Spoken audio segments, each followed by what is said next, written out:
50 ಮೊಟ್ಟೆ ಅಂದರೆ ಅಕ್ಷಯ ಕಲ್ಪ ರೈತರ ಹತ್ರ ಈಗ 10 ರೂಪಾಯಿ ಒಂದು ಮೊಟ್ಟೆ ಹಂಗೆ ಕೊಂಡ್ಕೊಳ್ತಾ ಇದೆ. ಜೊತೆಗೆ ಅವರಿಗೆ ತರಬೇತಿ ಕೊಡ್ತೀವಿ, ಆಮೇಲೆ ನಮಗೆ ಡಾಕ್ಟರ್ ಫೆಸಿಲಿಟಿ ಕೊಡ್ತೀವಿ. ಸೊ ಅದನ್ನು ಯಾವ ರೀತಿ ಸಾಕಬೇಕು ಅನ್ನೋದ್ರ ಬಗ್ಗೆ ಅವರಿಗೆ ನಾವು ತಿಳುವಳಿಕೆ ಕೊಡ್ತೀವಿ. ಇಷ್ಟೆಲ್ಲ ಮಾಡಿ ನಾವು ಅವ್ರ ಮನೆ ಬಾಗಿಲಿಗೆ ಹೋಗಿ ನಾವು 10 ಮೊಟ್ಟೆ ಇದೆ ಅಂತಂದ್ರೂ ಕೂಡ ಅವ್ರ ಮನೆ ಬಾಗಿಲಿಗೆ ಹೋಗಿ ನಾವು ಮೊಟ್ಟೆ ತೊಗೊಂಬರ್ತೀವಿ.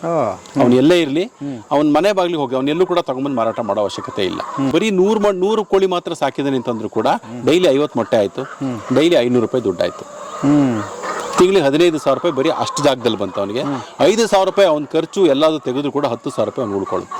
ಈಗ ನಾವು ಸಂತೆಗೆ ಹೋದರೆ ಮತ್ತು ಮಾರ್ಕೆಟ್ಗೆ ಹೋದರೆ ನೀವು ಎಂಥ ಬದನೆಕಾಯಿ ಆಯ್ಕೆ ಮಾಡ್ಕೊಳ್ತೀರಾ? ಅದರಲ್ಲಿ ಯಾವುದೋ ಒಂದು ಹುಳುಕ ಇರಬಾರ್ದು, ನೀಟಾಗಿ ಕಾಣಿಸ್ಬೇಕು ಅಲ್ವಾ? ಆ ಥರ ನಾವು ಬದನೆಕಾಯಿನ ಆಯ್ಕೆ ಮಾಡ್ಕೊಳ್ತೀವಿ. ಆದರೆ ಆ ಕೀಟನು ಮುಟ್ಟಕ್ಕೆ ಯೋಗ್ಯತೆ ಇಲ್ಲ ಅನ್ನೋದನ್ನ ನಾವು ತಿಂತಾ ಇದೀವಿ ಅಂತ ಅರ್ಥ. ಬರ್ರಿ ಬೀಗ್ರ ಊಟ ಮಾಡೋಣ. ಬಾಳ್ ಮಂದಾಗ್ಲಿ ತಗೋರಿ. ನಿಮ್ಮ ಬಾಯಾರಿಕೆಯಿಂದ ಹಂಗ ಆಗ್ಲೇವಾ? ಈ ಥರ ಇಲ್ಲಿರುತ್ತೆ. ಇದಕ್ಕೆ ಪೈಪ್ ತೊಡಸ್ಕೊಂಡ್ಬಿಟ್ಟು ನಾವು ಇಲ್ಲಿ ಕೊಟ್ಬಿಡ್ತೀವಿ. ಇದಕ್ಕೆ ಇದು ವಾಲ್ ಓಪನ್ ಮಾಡ್ಕೊಂಡು ಪೈಪ್ ತೊಡಸ್ಕೊಂಡು ಆ ಪೈಪನ್ನು ತೊಡಸ್ಕೊಂಡು ಬಿಟ್ಬಿಟ್ಟು ಏಕ ನೀರನ್ನ ಗೊಬ್ಬರದ ನೀರನ್ನ ಹಾಯಿಸ್ತೀವಿ. ಅದು ನೋಡಿ, ಇಲ್ಲೂ ಕೂಡ ಅಷ್ಟೇ ಗೊಬ್ಬರ ಕೀಪ್ ಮೆಥಡಲ್ಲಿ ಗೊಬ್ಬರ ಮಾಡ್ಕೊಳ್ತಕ್ಕಂಥದ್ದು. ಅಲ್ಲಿ ನೋಡಿ ಬಯೋಗ್ಯಾಸು, ಬಯೋಡೈಜೆಸ್ಟರು, ಸ್ಪ್ರಿಂಕ್ಲರ್, ಇದು ಆ ಮಿಕ್ಸರು ಸೇಮ್ ಎಲ್ಲ ಸೇಮ್ ಅದೇ ಥರನೇ. ಬಟ್ ಇದು 10 ಎಕರೆ ಪ್ಲಾಂಟ್. ಇದು 10 ಎಕರೆ. 10 ಎಕರೆಗೆ ಅಂದರೆ ಹಸುಗಳ ಸಂಖ್ಯೆ ಜಾಸ್ತಿ ಆಗುತ್ತೆ. 15ರಿಂದ 20 ಹಸು ಸಾಕ್ಬೋದು 10 ಎಕರೆನಲ್ಲಿ.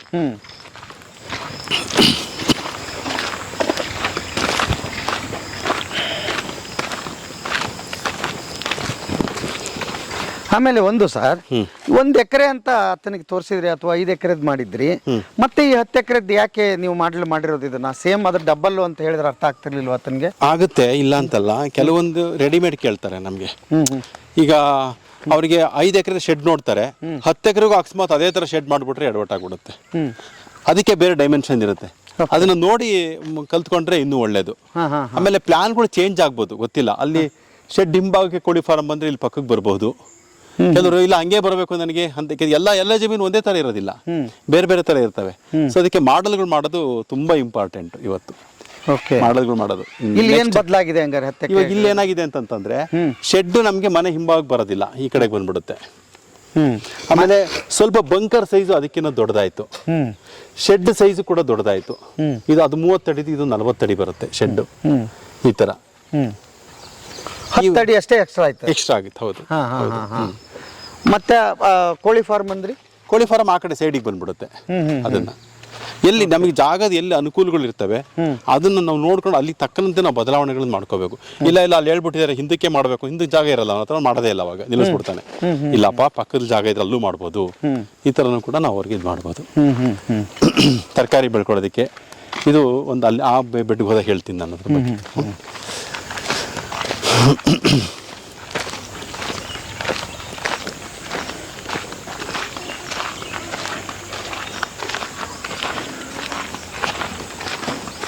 ಕೋಳಿ ಫಾರ್ಮ್ ಏನ್ ನಾಟಿ ಕೋಳಿನ ಸರ್? ಹೌದು, ಕಾವೇರಿ ತಳಿ.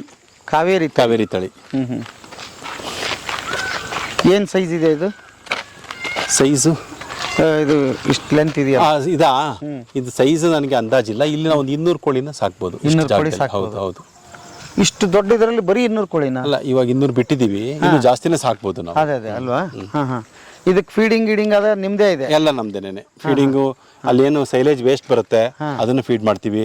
ಮನೆಯಲ್ಲಿ ಫುಡ್ ವೇಸ್ಟ್ ಇರುತ್ತೆ ಅದನ್ನು ಫೀಡ್ ಮಾಡ್ತೀವಿ. ಕಳೆ ಕಿತ್ತು ಹಾಕಿದ್ರೆ ಕಳೆನ ಹಾಕ್ತಿವಿ, ಆಯ್ತಾ. ಜೊತೆಗೆ ಒಂದಿಷ್ಟು ಅದಕ್ಕೆ ಕಾಳುಗಳು, ಧಾನ್ಯಗಳನ್ನ ಫೀಡನ್ನು ಕೂಡ ನಾವು ಕೊಡ್ತೀವಿ. ನೀರಿನ ವ್ಯವಸ್ಥೆ ಮಾಡಿರ್ತೀವಿ. ಆಮೇಲೆ ಆ ಸುತ್ತ ಅದಕ್ಕೆ ಏನು ನಿಮ್ಗೆ ಡಬ್ಗಳು ಕಾಣಿಸ್ತಾ ಇದೆಯಲ್ಲ, ಅದೆಲ್ಲ ಮೊಟ್ಟೆ ಇಡ್ತಕ್ಕಂಥ ಜಾಗ.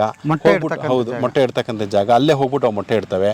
ಹೌದಾ? ಹೌದು, ಎಲ್ಲಂದ್ರೆಲ್ಲ ಇಡೋದಿಲ್ಲ. ಗೊತ್ತಾಗ್ಬಿಟ್ಟಿದೆ ಅದಕ್ಕೆ. ಹೌದಾ? ಹೌದು. ಅಲ್ಲಿ ಹೇಳ್ತೀವಿ. ಇದನ್ನ ನಮ್ಗಿನ್ನು ಪೂರ್ತಿ ನಮ್ ಕೈಗೆ ಸಿಕ್ಕಿಲ್ಲ ಕಂಟ್ರೋಲ್ಗೆ. ಆ ಶೆಡ್ ಅಲ್ಲಿ ನಮ್ಗೆ ಈಗ 191 ಕೋಳಿಗಳಿದೆ. 120 ಮೊಟ್ಟೆ ತನಕಲ್ಲೂ ಕೂಡ ಸಿಗುತ್ತೆ ಪ್ರತಿ ದಿವಸಕ್ಕೆ. 190 ಕೋಳಿ? ಹೌದು, ಆಲ್ಮೋಸ್ಟ್ 200 ಇಟ್ಕೊಳ್ಳಿ. 200 ಕೋಳಿಗೆ 100 ಮೊಟ್ಟೆ ಸಿಗ್ತಾ ಇದೆ. 100 ಮೊಟ್ಟೆ ಸಿಗ್ತಾ ಇದೆ ಅಂದ್ರೆ 2 ದಿವಸಕ್ಕೆ ಒಂದು ಮೊಟ್ಟೆ ಇಡ್ತಾ ಇದೆ ಅದು. ನಡೀರಿ ನಡಿ ನಡಿ ಬನ್ನಿ. ಅವು ಹಂಗೆ ಏನ್ ನಿಮ್ಮನ್ನ ಪರಿಚಯ ಮಾಡ್ಕೊಂಡ? ಏನೋ ಹಾಕ್ತಾರೆ ಅಂತ ಬಂದಿವೆ ಅವು. ಏನೋ ಹಾಕ್ತಾರೆ ಅಂತ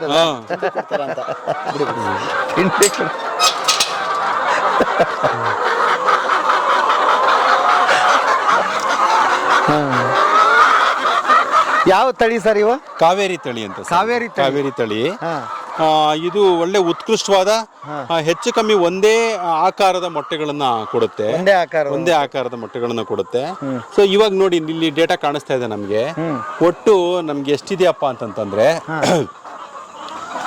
ನವೆಂಬರ್ 2024ನೇ ಇಸ್ವಿನಲ್ಲಿ ನಾವಿಲ್ಲಿ ಶುರು ಮಾಡಿದ್ದು ಹಸುಗಳನ್ನ ಕೋಳಿಗಳನ್ನ ಸಾಕೋದಿಕ್ಕೆ. ಒಟ್ಟು 176 ಕೋಳಿಗಳಿದೆ ಇಲ್ಲಿ. 176 ಕೋಳಿಗಳಿಗೆ ಒಂದು ದಿನಕ್ಕೆ ಆವರೇಜ್ ನಮಗೆ 90 ಮೊಟ್ಟೆ ಬರ್ತಾ ಇದೆ. ಆವರೇಜ್ ವೆಯ್ಟ್ ಎಷ್ಟಿದೆ ಅಂತಂದ್ರೆ 50 ಗ್ರಾಮ್ ಇದೆ ಒಂದು ಮೊಟ್ಟೆ ಆವರೇಜ್ ವೆಯ್ಟ್.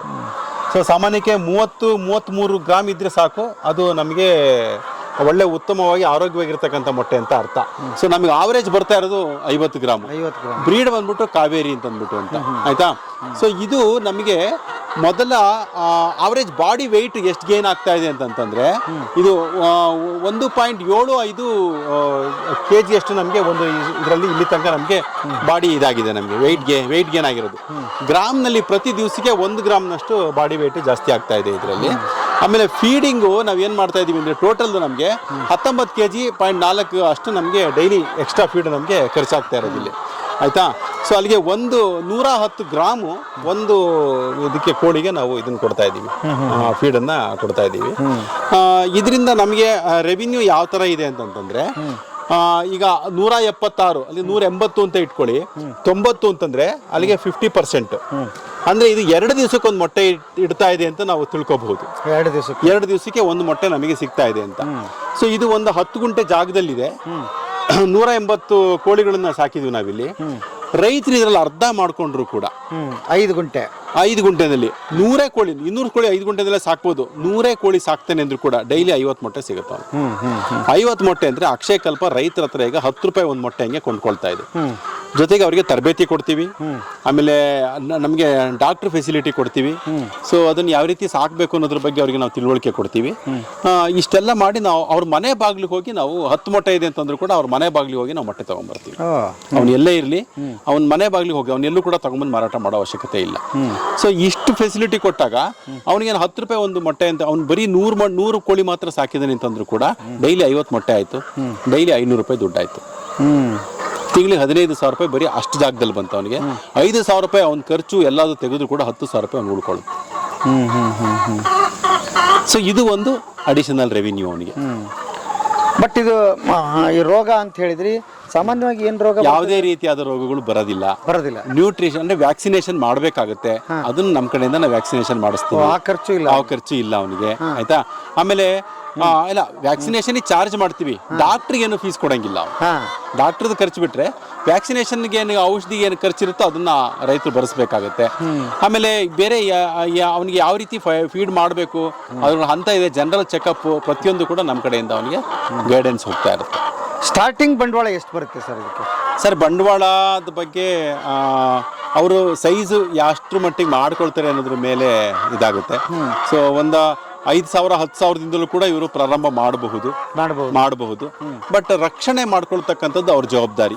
ಈ ಸುತ್ತ ನೀವು ಫೆನ್ಸ್ ಏನ್ ಕಾಣ್ತೀರಾ, ಇದಕ್ಕಿಂತ ಮೇಲ್ಪಟ್ಟು ಕೋಳಿಗಳು ಹಾರಾಟ ಮಾಡೋದಿಲ್ಲ. ಸ್ವಲ್ಪ ತಗ್ಗಿತ್ತು ಅಂತಂದ್ರೆ ಹಾರ ಹೊಟ್ಟೋಗ್ತಕ್ಕಂಥ ಅವಾಗ ಹಿಡ್ಕೊಂಬರೋದು ಕಷ್ಟ ಆಗುತ್ತೆ. ಬಟ್ ಇದರಲ್ಲಿ ಅಡ್ವಾಂಟೇಜ್ ಏನಪ್ಪಾ ಅಂದ್ರೆ ಈ ಕಾವೇರಿ ತಪ್ಪಿಸ್ಕೊಂಡು ಹೋಗಲ್ಲ. ಹಾಗಾಗಿ ನಮ್ಗೆ ಕೈಗೆ ಸುಲಭವಾಗಿ ಸಿಗ್ತಕ್ಕಂಥ ಕೋಳಿಗಳು. ಈ ನಮ್ಮ ನಾಟಿ ಕೋಳಿಗಳನ್ನ ನೀವು ಹಿಡಿಯೋದೇ ಕಷ್ಟ. ಇವೆಲ್ಲ ಬಂದು ನಮ್ಮ ಕಾಲ್ ಬುಡಕ್ಕೆ ಬಂದ್ಬಿಡ್ತಾವೆ ಇವು. ಸೊ ಅದರಿಂದ ಇದು ಅಂತ ಕಷ್ಟ ಆಗೋದಿಲ್ಲ. ಬಟ್ ಆದ್ರೂ ಕೂಡ ಇಷ್ಟು ಎತ್ತರದಲ್ಲಿ ಇರ್ತಕ್ಕಂಥದ್ದು ಒಳ್ಳೇದು. ಆಮೇಲೆ ಈ ತರ ಶೆಲ್ಟರ್ಗಳನ್ನ ಮಾಡೋದು ಒಳ್ಳೇದು. ರಾತ್ರಿ ಆಗ್ತಿದ್ದಂಗೆನೆ ಅಥವಾ ಮಳೆ ಬಂದ್ರೆ ಅದ್ರೊಳಗಡೆ ಹೋಗ್ಬಿಟ್ಟು ಅವು ಕೂತ್ಕೊಳ್ಳುತ್ತವೆ. ಎಲ್ಲ ಹಂತಗಳನ್ನ ಮಾಡಿದೀವಿ, ಎಲ್ಲ ಆಟೋಮೆಟಿಕ್ ಆಗಿ ಹೋಗ್ಬಿಟ್ಟು ಅಲ್ಲಿ ಕೂತ್ಕೊಂಡ್ಬಿಡುತ್ತವೆ ಆಯ್ತಾ. ಸೊ ಇದನ್ನ ತಿಂಗಳಿಗೊಂದ್ಸತಿ ನಾವು ರೋಟ್ ಹೊಡಿಸ್ಬಿಡ್ತೀವಿ. ಇಲ್ಲಿರ್ತಕ್ಕಂಥ ಮಣ್ಣು ಅದಕ್ಕೆ ಮಿಕ್ಸ್ ಆಗುತ್ತೆ. ಸೊ ಅದಕ್ಕೆ ನೆಲದ ಕೋಳಿದ ಒಂದು ಗುಣ ಏನಪ್ಪಾ ಅಂದ್ರೆ ನೆಲ ಕೆರೆದ್ಬಿಟ್ಟು ಮಲ್ಕೋಬೇಕು ಅವು ಅಲ್ವಾ. ಸೊ ಅದಕ್ಕೋಸ್ಕರ ನಾವು ಸ್ವಲ್ಪ ಲೂಸ್ ಮಾಡ್ತಾ ಇರ್ತೀವಿ.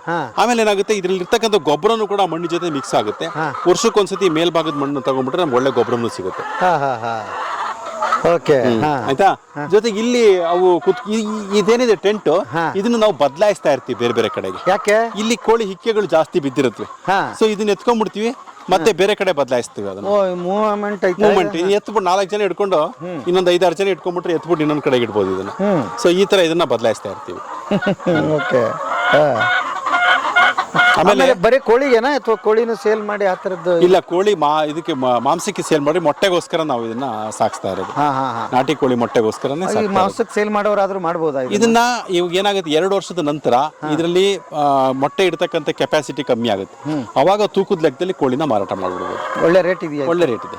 250-300 ರೂಪಾಯಿ ತನಕಲ್ಲೂ ಕೂಡ ಕೆಜಿಗೆ ಮಾರಿದ್ದಾರೆ ನಮ್ಮ ನಾಟಿ ಲೆಕ್ಕದಲ್ಲೇ ನಾಟಿ ಲೆಕ್ಕದಲ್ಲೇ. ಹೌದು. ಓಕೆ. ಹಾ ಹಾ ಹಾ. ಓ, ಆ ಥರ ಡಿಮಾಂಡು ಇದೆ? ಇದೆ ಇದೆ ಇದೆ. ಹಾ ಹಾ ಹಾ ಹಾ.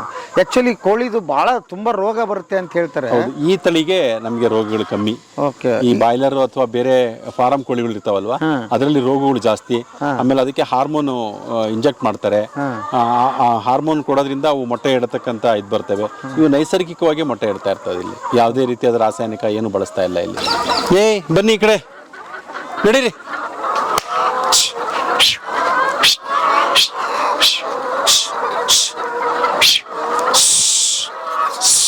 ಅಲ್ಲಿ ಏನೋ ನೋಡಿದ್ವು ಅವು. ಇಲ್ಲ, ನಾವೇನೋ ಹಾಕಕ್ ಬಂದಿದ್ದೀನಿ ಅಂತ. ಹಾ, ಬುಟ್ಟಿ ಹೊತ್ಕೊಂಬಂದ್ರಲ್ಲ. ಹಾ ಹೌದು, ಸರಿ.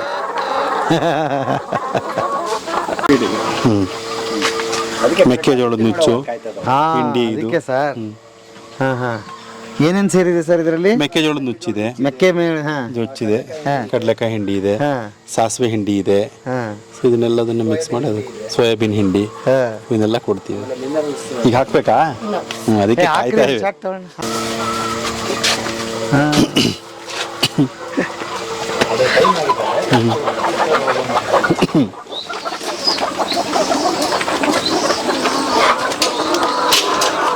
ಸರ್, ಆತನಿಗೆ ಮೈಕ್ ಹಾಕ್ಬೇಕಾಗಿತ್ತು. ಹಾಂ, ಇಲ್ಲಿ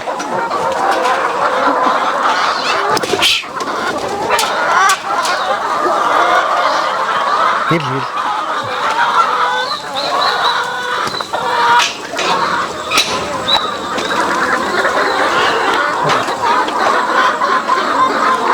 ಅದೆಲ್ಲ ತಿನ್ನ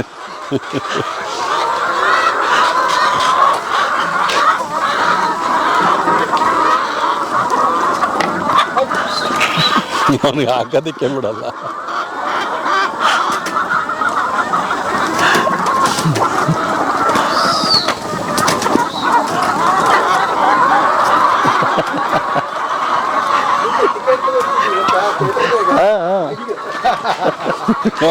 ಹೌದು, ಮೇಲ್ಮೇಲೆ ಹತ್ಬಿಟ್ಟು ನಾವು ಟಿಕೆಟ್ ತಗೊಂತ ಇದ್ವಿ.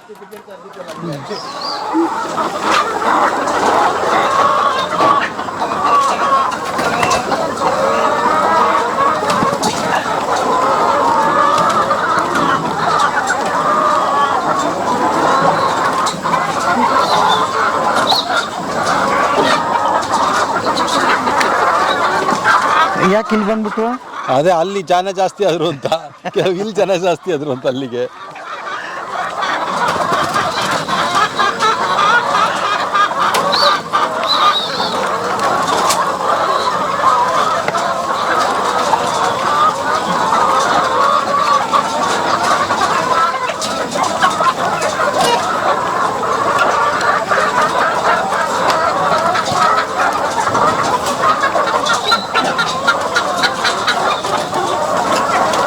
ಇಲ್ಲೇನು ಬಿಟ್ರಿ ಒಳಗಡೆ?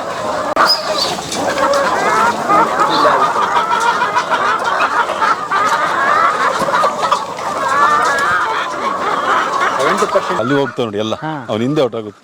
ಇಲ್ಲಿ ಜಾಗ ಇಲ್ಲ. ಅಲ್ಲಿ ಹಾಕ, ಅಲ್ಲಿ ಹಾಕ, ಈ ಕಡೆ ನೋಡಿ.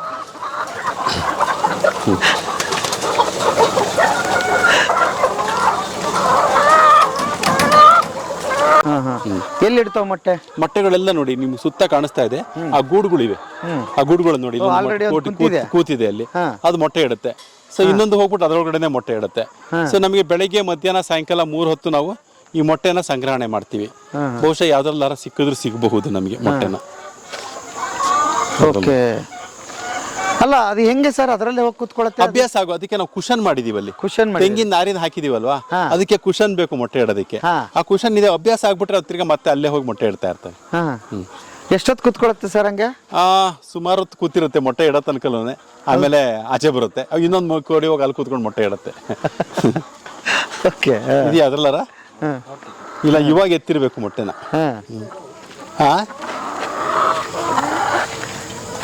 ಓಕೆ. ಅಲ್ಲಿದ್ಯಾ? ಆಯ್ತು. ಬನ್ನಿ ಅಲ್ಲಿ ಮೊಟ್ಟೆ ಇಟ್ಟಿದೆ ನೋಡಿ, ಬಂತು ಅದು ಎದ್ದು ಬಂತು. ನೋಡಿ ಮೊಟ್ಟೆ ಇಟ್ಟಿ ಅಲ್ಲಿ ಇವಳು. ಬಂದಿದೆ. ಓಕೆ.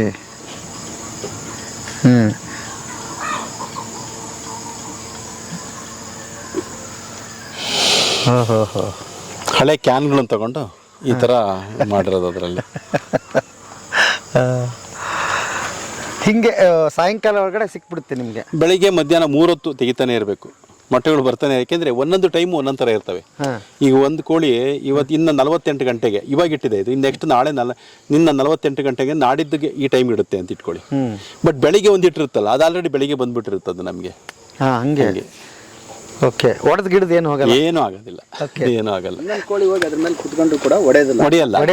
ಮೊಟ್ಟೆ ಹೊಡೆಯಲ್ಲ. 2-3 ಕೋಳಿ ಕೂತ್ಬಿಡುತ್ತೆ ಒಂದೊಂದ್ಸತಿ ಹೋಗ್ಬಿಟ್ಟಲ್ಲಿ. ಒಂದ್ರ ಮೇಲೆ ಒಂದು ಕೂತ್ಕೊಂಡು ಮೊಟ್ಟೆ ಇಟ್ಬಿಟ್ಟು ಬರ್ತವೆ. 2 ಕೋಳಿನೇ ಇಡ್ತಾವೆ. ಬೆಳಿಗ್ಗೆ ಟೈಮಲ್ಲಿ ಬಂದ್ರೆ 2 ಕೋಳಿ ಮೊಟ್ಟೆ ಇಡ್ತಾ ಇರ್ತವೆ. ಓಕೆ. ಬಟ್ ಇನ್ನೊಂದು ಅಭ್ಯಾಸ ಇರ್ತಲ್ಲ ಸರ್, ಓಕೆ, ಕಾವು ಕೊಟ್ಟು ಮರಿ ಮಾಡ್ಬೇಕು ಇದನ್ನ ಅಂತಿರುತ್ತೆ ಅದ್ರದಕ್ಕೆ. ಹೌದು, ಅದಕ್ಕೆ ಏನ್ ಮಾಡ್ತೇವೆ ನೋಡಿ, ಎಲ್ಲ ನೆಲ ಕೆರೆದ್ಬಿಟ್ಟು ಅಲ್ಲಿ ಕೂತ್ಕೊಂಡ್ಬಿಡ್ತೇವೆ. ಮೊಟ್ಟೆ ಇದೆಯೋ ಬಿಟ್ಟಿದೆ ಗೊತ್ತಿಲ್ಲ, ಕೂತ್ಕೋಬೇಕು ಅನ್ನೋ ಭಾವನೆ, ಅದಕ್ಕೆ ಕೂತ್ಕೊಳ್ತಾವ ಅಷ್ಟೇ. ಹೌದಾ? ಹೌದು ಹೌದು. ಆ ಫೀಲಿಂಗಲ್ಲೇ ಕೂತ್ಕೊಳ್ತಾವ ಅಷ್ಟೇ. ಅಯ್ಯೋ ಶಿವರೇ, ಈ ಥರ ಎಲ್ಲ ಆಗಿದೆ. ನೆಲ ಕೆದ್ರಬಿಟ್ಟು ಅಲ್ಲಿ ಕೂತ್ಕೊಂಡ್ಬಿಡ್ತಾವೆ. ಕಾವು ಕೊಡ್ತಾ ಇದ್ದೀನಿ ಅನ್ನೋ ಭಾವನೆಯಲ್ಲಿ ಕೂತ್ಕೊಳ್ತಾವೆ. ಏನ್ ನೀವು ನೋಡ್ಕೊತಿರೋದಿಲ್ಲ? ಇಲ್ಲ ಸರ್, ಇವ್ರು ನಮ್ಮ ಟೆಡ್ ಡಿಪಾರ್ಟ್ಮೆಂಟ್, ಇಲ್ಲಿ ಬೇರೆ ಅದನ್ನ ನೋಡ್ಕೊಳ್ಳೋದಕ್ಕೆ ಬೇರೆ ಇದ್ದಾರೆ. ಇವರು ಟ್ರೈನಿಂಗ್ ಕೋಆರ್ಡಿನೇಟರ್.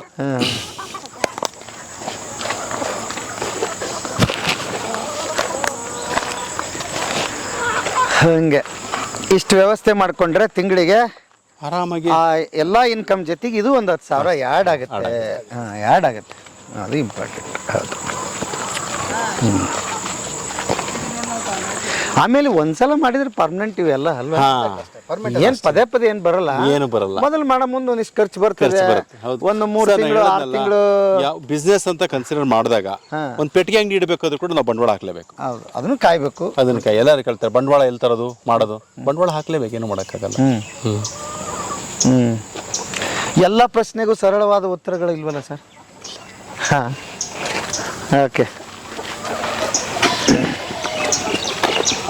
ಈಗ ಅಲ್ಲಿ ಬಂದವ್ರಿಗೆ ಟ್ರೈನಿಂಗಿಗೆ ಇಲ್ಲಿ ಕರ್ಕೊಂಡ್ಬರ್ತೀರಾ? ಹೌದೌದು, ಇಲ್ಲಿಗೆ ಟ್ರೈನಿಂಗ್ ಇಲ್ಲೇ ನಡೆಯೋದು. ರೈತರ ಟ್ರೈನಿಂಗ್ ಎಲ್ಲದೂ ಕೂಡ ಇಲ್ಲೇ ನಡೆಯೋದು, ಅಲ್ಲಿ ಯಾವುದು ನಡೆಯಲ್ಲ ಇವಾಗ. ಹೌದಾ? ಹೌದು, ಎಲ್ಲ ಇಲ್ಲಿ ಶಿಫ್ಟ್ ಮಾಡ್ಬಿಟ್ಟಿದ್ದೀವಿ. ಇವತ್ತು ಕೂಡ ಬೆಳಿಗ್ಗೆ ಟ್ರೈನಿಂಗ್ ಇತ್ತು ಇಲ್ಲಿ. ಅಂದ್ರೆ ತೋರ್ಸೋದಕ್ಕೆ ಅಲ್ಲಿ ಕರ್ಕೊಂಡ್ಬರ್ತೀರಾ? ಎಲ್ಲಿ ಇಲ್ಲ, ಎಲ್ಲ ಇಲ್ಲೇ ತೋರಿಸೋದಲ್ಲ. ಡೈರಿ ತೋರಿಸಿದ್ವಿ, ಕೋಳಿ ತೋರಿಸಿದ್ವಿ, ಅಲ್ಲಿಂದ ಕೋಳಿ ಇಲ್ಲ ಹೇಳಬೇಕು ಅಂತಂದ್ರೆ. ಓಕೆ. ತರಕಾರಿ ಇದೆ ಇಲ್ಲೇ ತೋರಿಸ್ತೀವಿ, ಜೇನು ಇಲ್ಲೇ ತೋರಿಸ್ತೀವಿ. ಹೌದಾ? Okay okay. ಅಂದ್ರೆ ಈಗ ಒಂದು ಹೇಳಿದ್ರಿ ನೀವು, ನಾವು ನಮ್ಮ ಇದಕ್ಕೆ ಇದನ್ನ ಸೇಲ್ ಮಾಡ್ಬಿಡ್ತೀವಿ ಅಂತ. ಮಿಕ್ಸ್ ಮಾಡಿಲ್ಲ ನೀವು? ಇಲ್ಲ, ಏನೋ ಬಂದಿದೆ ಎಲ್ಲ ನಮ್ದೇ ಬಿಡು, ಇಲ್ಲ ಹಂಗಿಲ್ಲ. ಇಲ್ಲ ಇಲ್ಲ ಇಲ್ಲ, ಎಲ್ಲದಕ್ಕೂ ಲೆಕ್ಕಾಚಾರ. ಹೌದೌದು, ಖಂಡಿತ ಲೆಕ್ಕಾಚಾರ ಇದೆ. ಇಲ್ಲಿಂದ ಹಾಲು ಹೋದ್ರು 1 ಲೀಟರ್ ಲೆಕ್ಕಾಚಾರ ಇದೆ, ಮೊಟ್ಟೆ ಹೋದ್ರು ಲೆಕ್ಕಾಚಾರ, ತರಕಾರಿ ಹೋದ್ರು ಲೆಕ್ಕಾಚಾರ. ಇಲ್ಲಿಗೆ ಬರೋ ದುಡ್ಡು ಇಲ್ಲಿಗೆ ಬಂದು. ಹೌದೌದು ಹೌದೌದು. ಅಲ್ಲೂ ಅಷ್ಟೇ ನೋಡಿ, ಕ್ಯಾಂಟೀನಲ್ಲಿ ಕ್ಯಾಂಟೀನಿಗೆ ನಾವು ಎಷ್ಟು ಕೊಟ್ವಿ ಅಂತ ತರಕಾರಿ ನಾವು ಲೆಕ್ಕ ಇಡ್ತೀವಿ. ನಮ್ಮದೇ ಕ್ಯಾಂಟೀನ್ ಆಗಿರ್ಬೋದು. ಹಾಲು ಮೊಸರು ಎಷ್ಟು ಹೋಗುತ್ತೆ ದಿವಸಕ್ಕೆ ಅಂತ ಲೆಕ್ಕ, ಅದ್ರ ದುಡ್ಡು ಹಾಕ್ತೀವಿ ನಾವು ಕ್ಯಾಂಟೀನ್ಗೆ. ಹೌದಾ? ಲೆಕ್ಕದಲ್ಲಿ ಬಂದ್ಬಿಡುತ್ತೆ, ಕ್ಯಾಂಟೀನ್ಗೆ ಇಷ್ಟು ಖರ್ಚಾಗಿದೆ, ಹಾಲು ಮೊಸರಿಂದ ಇಷ್ಟು ಖರ್ಚಾಗಿದೆ ಅಂತ ಅಂದ್ಬಿಟ್ಟು ಅಂತ. ಹಂಗೆ ಓಕೆ. ಒಟ್ಟಿನಲ್ಲಿ ಲೆಕ್ಕ ಇಲ್ದಂಗೆ ಏನು ನಡೆಯಲ್ಲ ಇಲ್ಲಿ. ನಡೆಯಲ್ಲ, ಎಲ್ಲದಕ್ಕೂ ಲೆಕ್ಕ. ಸೂಪರ್.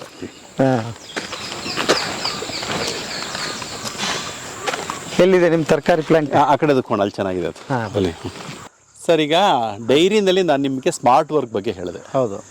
ಡೈರಿನಲ್ಲಿ ಹೈನೋದ್ಯಮದಲ್ಲಿ ಸ್ಮಾರ್ಟ್ ವರ್ಕ್ ಮಾಡಿ ಹೆಂಗೆ ಹಣನ ಉಳಿತಾಯ ಮಾಡ್ಬೋದು, ಹೆಂಗೆ ನಾವು ಮ್ಯಾನ್ ಪವರ್ನ ಕಮ್ಮಿ ಮಾಡೋದು, ಮಾನವ ಶ್ರಮನ ಯಾವ ರೀತಿ ಕಮ್ಮಿ ಮಾಡ್ಬೋದು ಅಂತ. ಅದೇ ಥರ ತರಕಾರಿ ಬೆಳೆಯೋದಲ್ಲಿ ಹೆಂಗೆ ಸ್ಮಾರ್ಟ್ ವರ್ಕ್ ಮಾಡೋದು ಅನ್ನೋದು ಕೂಡ ಒಂದು ಮಾಡಲ್ ಮಾಡಿದ್ದೀವಿ ನಾವು. ಓಕೆ. ಅಂದರೆ ರೈತರಾದಂಥವ್ರು ಏನು ಉಳಿದಂಥ ಡೈರಿ ಮಾಡಿ ಉಳಿದಂಥ ಸಮಯ ಇರುತ್ತಲ್ಲ, ಆ ಮನೆ ಹೆಣ್ಣುಮಕ್ಕಳು ಅವರು ತರಕಾರಿ ತೋಟದಲ್ಲಿ ಅವ್ರ ಟೈಮನ್ನು ವಿನಿಯೋಗಿಸಿ ಮನೆಗೆ ಬೇಕಾದಂಥ ಉತ್ಕೃಷ್ಟವಾದ ತರಕಾರಿನೂ ಕೂಡ ಬೆಳ್ಕೊಂಡು ಜೊತೆಗೆ ಒಂದು ಅಲ್ಪ ಸ್ವಲ್ಪ ಮಾರಾಟನೂ ಮಾಡಿ ಅದರಲ್ಲೂ ಕೂಡ ಹಣ ಗಳಿಸ್ಬೋದು ಹೇಗೆ ಅನ್ನೋದ್ರ ಬಗ್ಗೆ. ಸಾಮಾನ್ಯವಾಗಿ ನಾವು ತರಕಾರಿ ಬೆಳಿಬೇಕಾದ್ರೆ ಏನು ಮಾಡ್ತೀವಿ, ಇಡೀ ಕೃಷಿ ಭೂಮಿನ ಸ್ವಚ್ಛಗೊಳಿಸ್ತೀವಿ, ಉಳುಮೆ ಮಾಡ್ತೀವಿ, ಎಲ್ಲ ಕಸ ಎಲ್ಲ ಆಯ್ದು ಸಾಲು ಹೊಡೆದು ಮತ್ತೆ ಅದಕ್ಕೆ ಮಡಿಗಳನ್ನು ಮಾಡಿ ಬೀಜ ಚೆಲ್ಲಿ ನೀರು ಬಿಟ್ಟು ಗೊಬ್ಬರ ಹಾಕಿ ನಂತರ ಎಲ್ಲ ಹಾರ್ವೆಸ್ಟ್ ಮಾಡೋದು, ತಿರ್ಗಾ ಮತ್ತೆ ಇನ್ನೊಂದ್ಸತಿ ಬೆಳಿಬೇಕು ಅಂದರೆ ತಿರ್ಗಾ ಮತ್ತೆ ಉಳುಮೆ ಮಾಡೋದು, ತಿರ್ಗಾ ಇದೇ ಕೆಲಸಗಳನ್ನ ಮಾಡ್ತೀವಿ. ಅದ್ರ ಬದಲಿಗೆ ಏರು ಮಡಿಗಳನ್ನ ಮಾಡ್ಕೊಂಡ್ರೆ, ಶಾಶ್ವತವಾದಂತ ಏರು ಮಡಿಗಳನ್ನ ಮಾಡ್ಕೊಂಡ್ಬಿಟ್ರೆ ಅದ್ರ ಒಳಗಡೆ ತರಕಾರಿ ಬೆಳ್ಕೊಳ್ತಕ್ಕಂಥದ್ದು ಎಷ್ಟು ಸುಲಭ ಅನ್ನೋದನ್ನ ನಾವು ಇಲ್ಲಿ ತೋರಿಸ್ಕೊಟ್ಟಿದೀವಿ. ಈ ಏರು ಮಡಿಗಳನ್ನ ಮಾಡೋದಕ್ಕೆ ಮೂಲಭೂತವಾಗಿ ಬೇಕಾಗಿರ್ತಕ್ಕಂಥದ್ದು ಕರ್ಬ್ ಸ್ಟೋನ್ಸ್, ಅಂದ್ರೆ ಸುತ್ತ ಆ ಕಡೆ ಈ ಕಡೆ ಇಟ್ಟಿದೀವಲ್ವಾ ಈ ಕಲ್ಲುಗಳು. ಯಾವ್ದು ಬೇಕಪ್ಪ, ಇಲ್ಲಿ ಹಾಕಿರ್ತಕ್ಕಂಥ ಕಲ್ಲೇ ಬೇಕು ಅಂತ ಏನಿಲ್ಲ.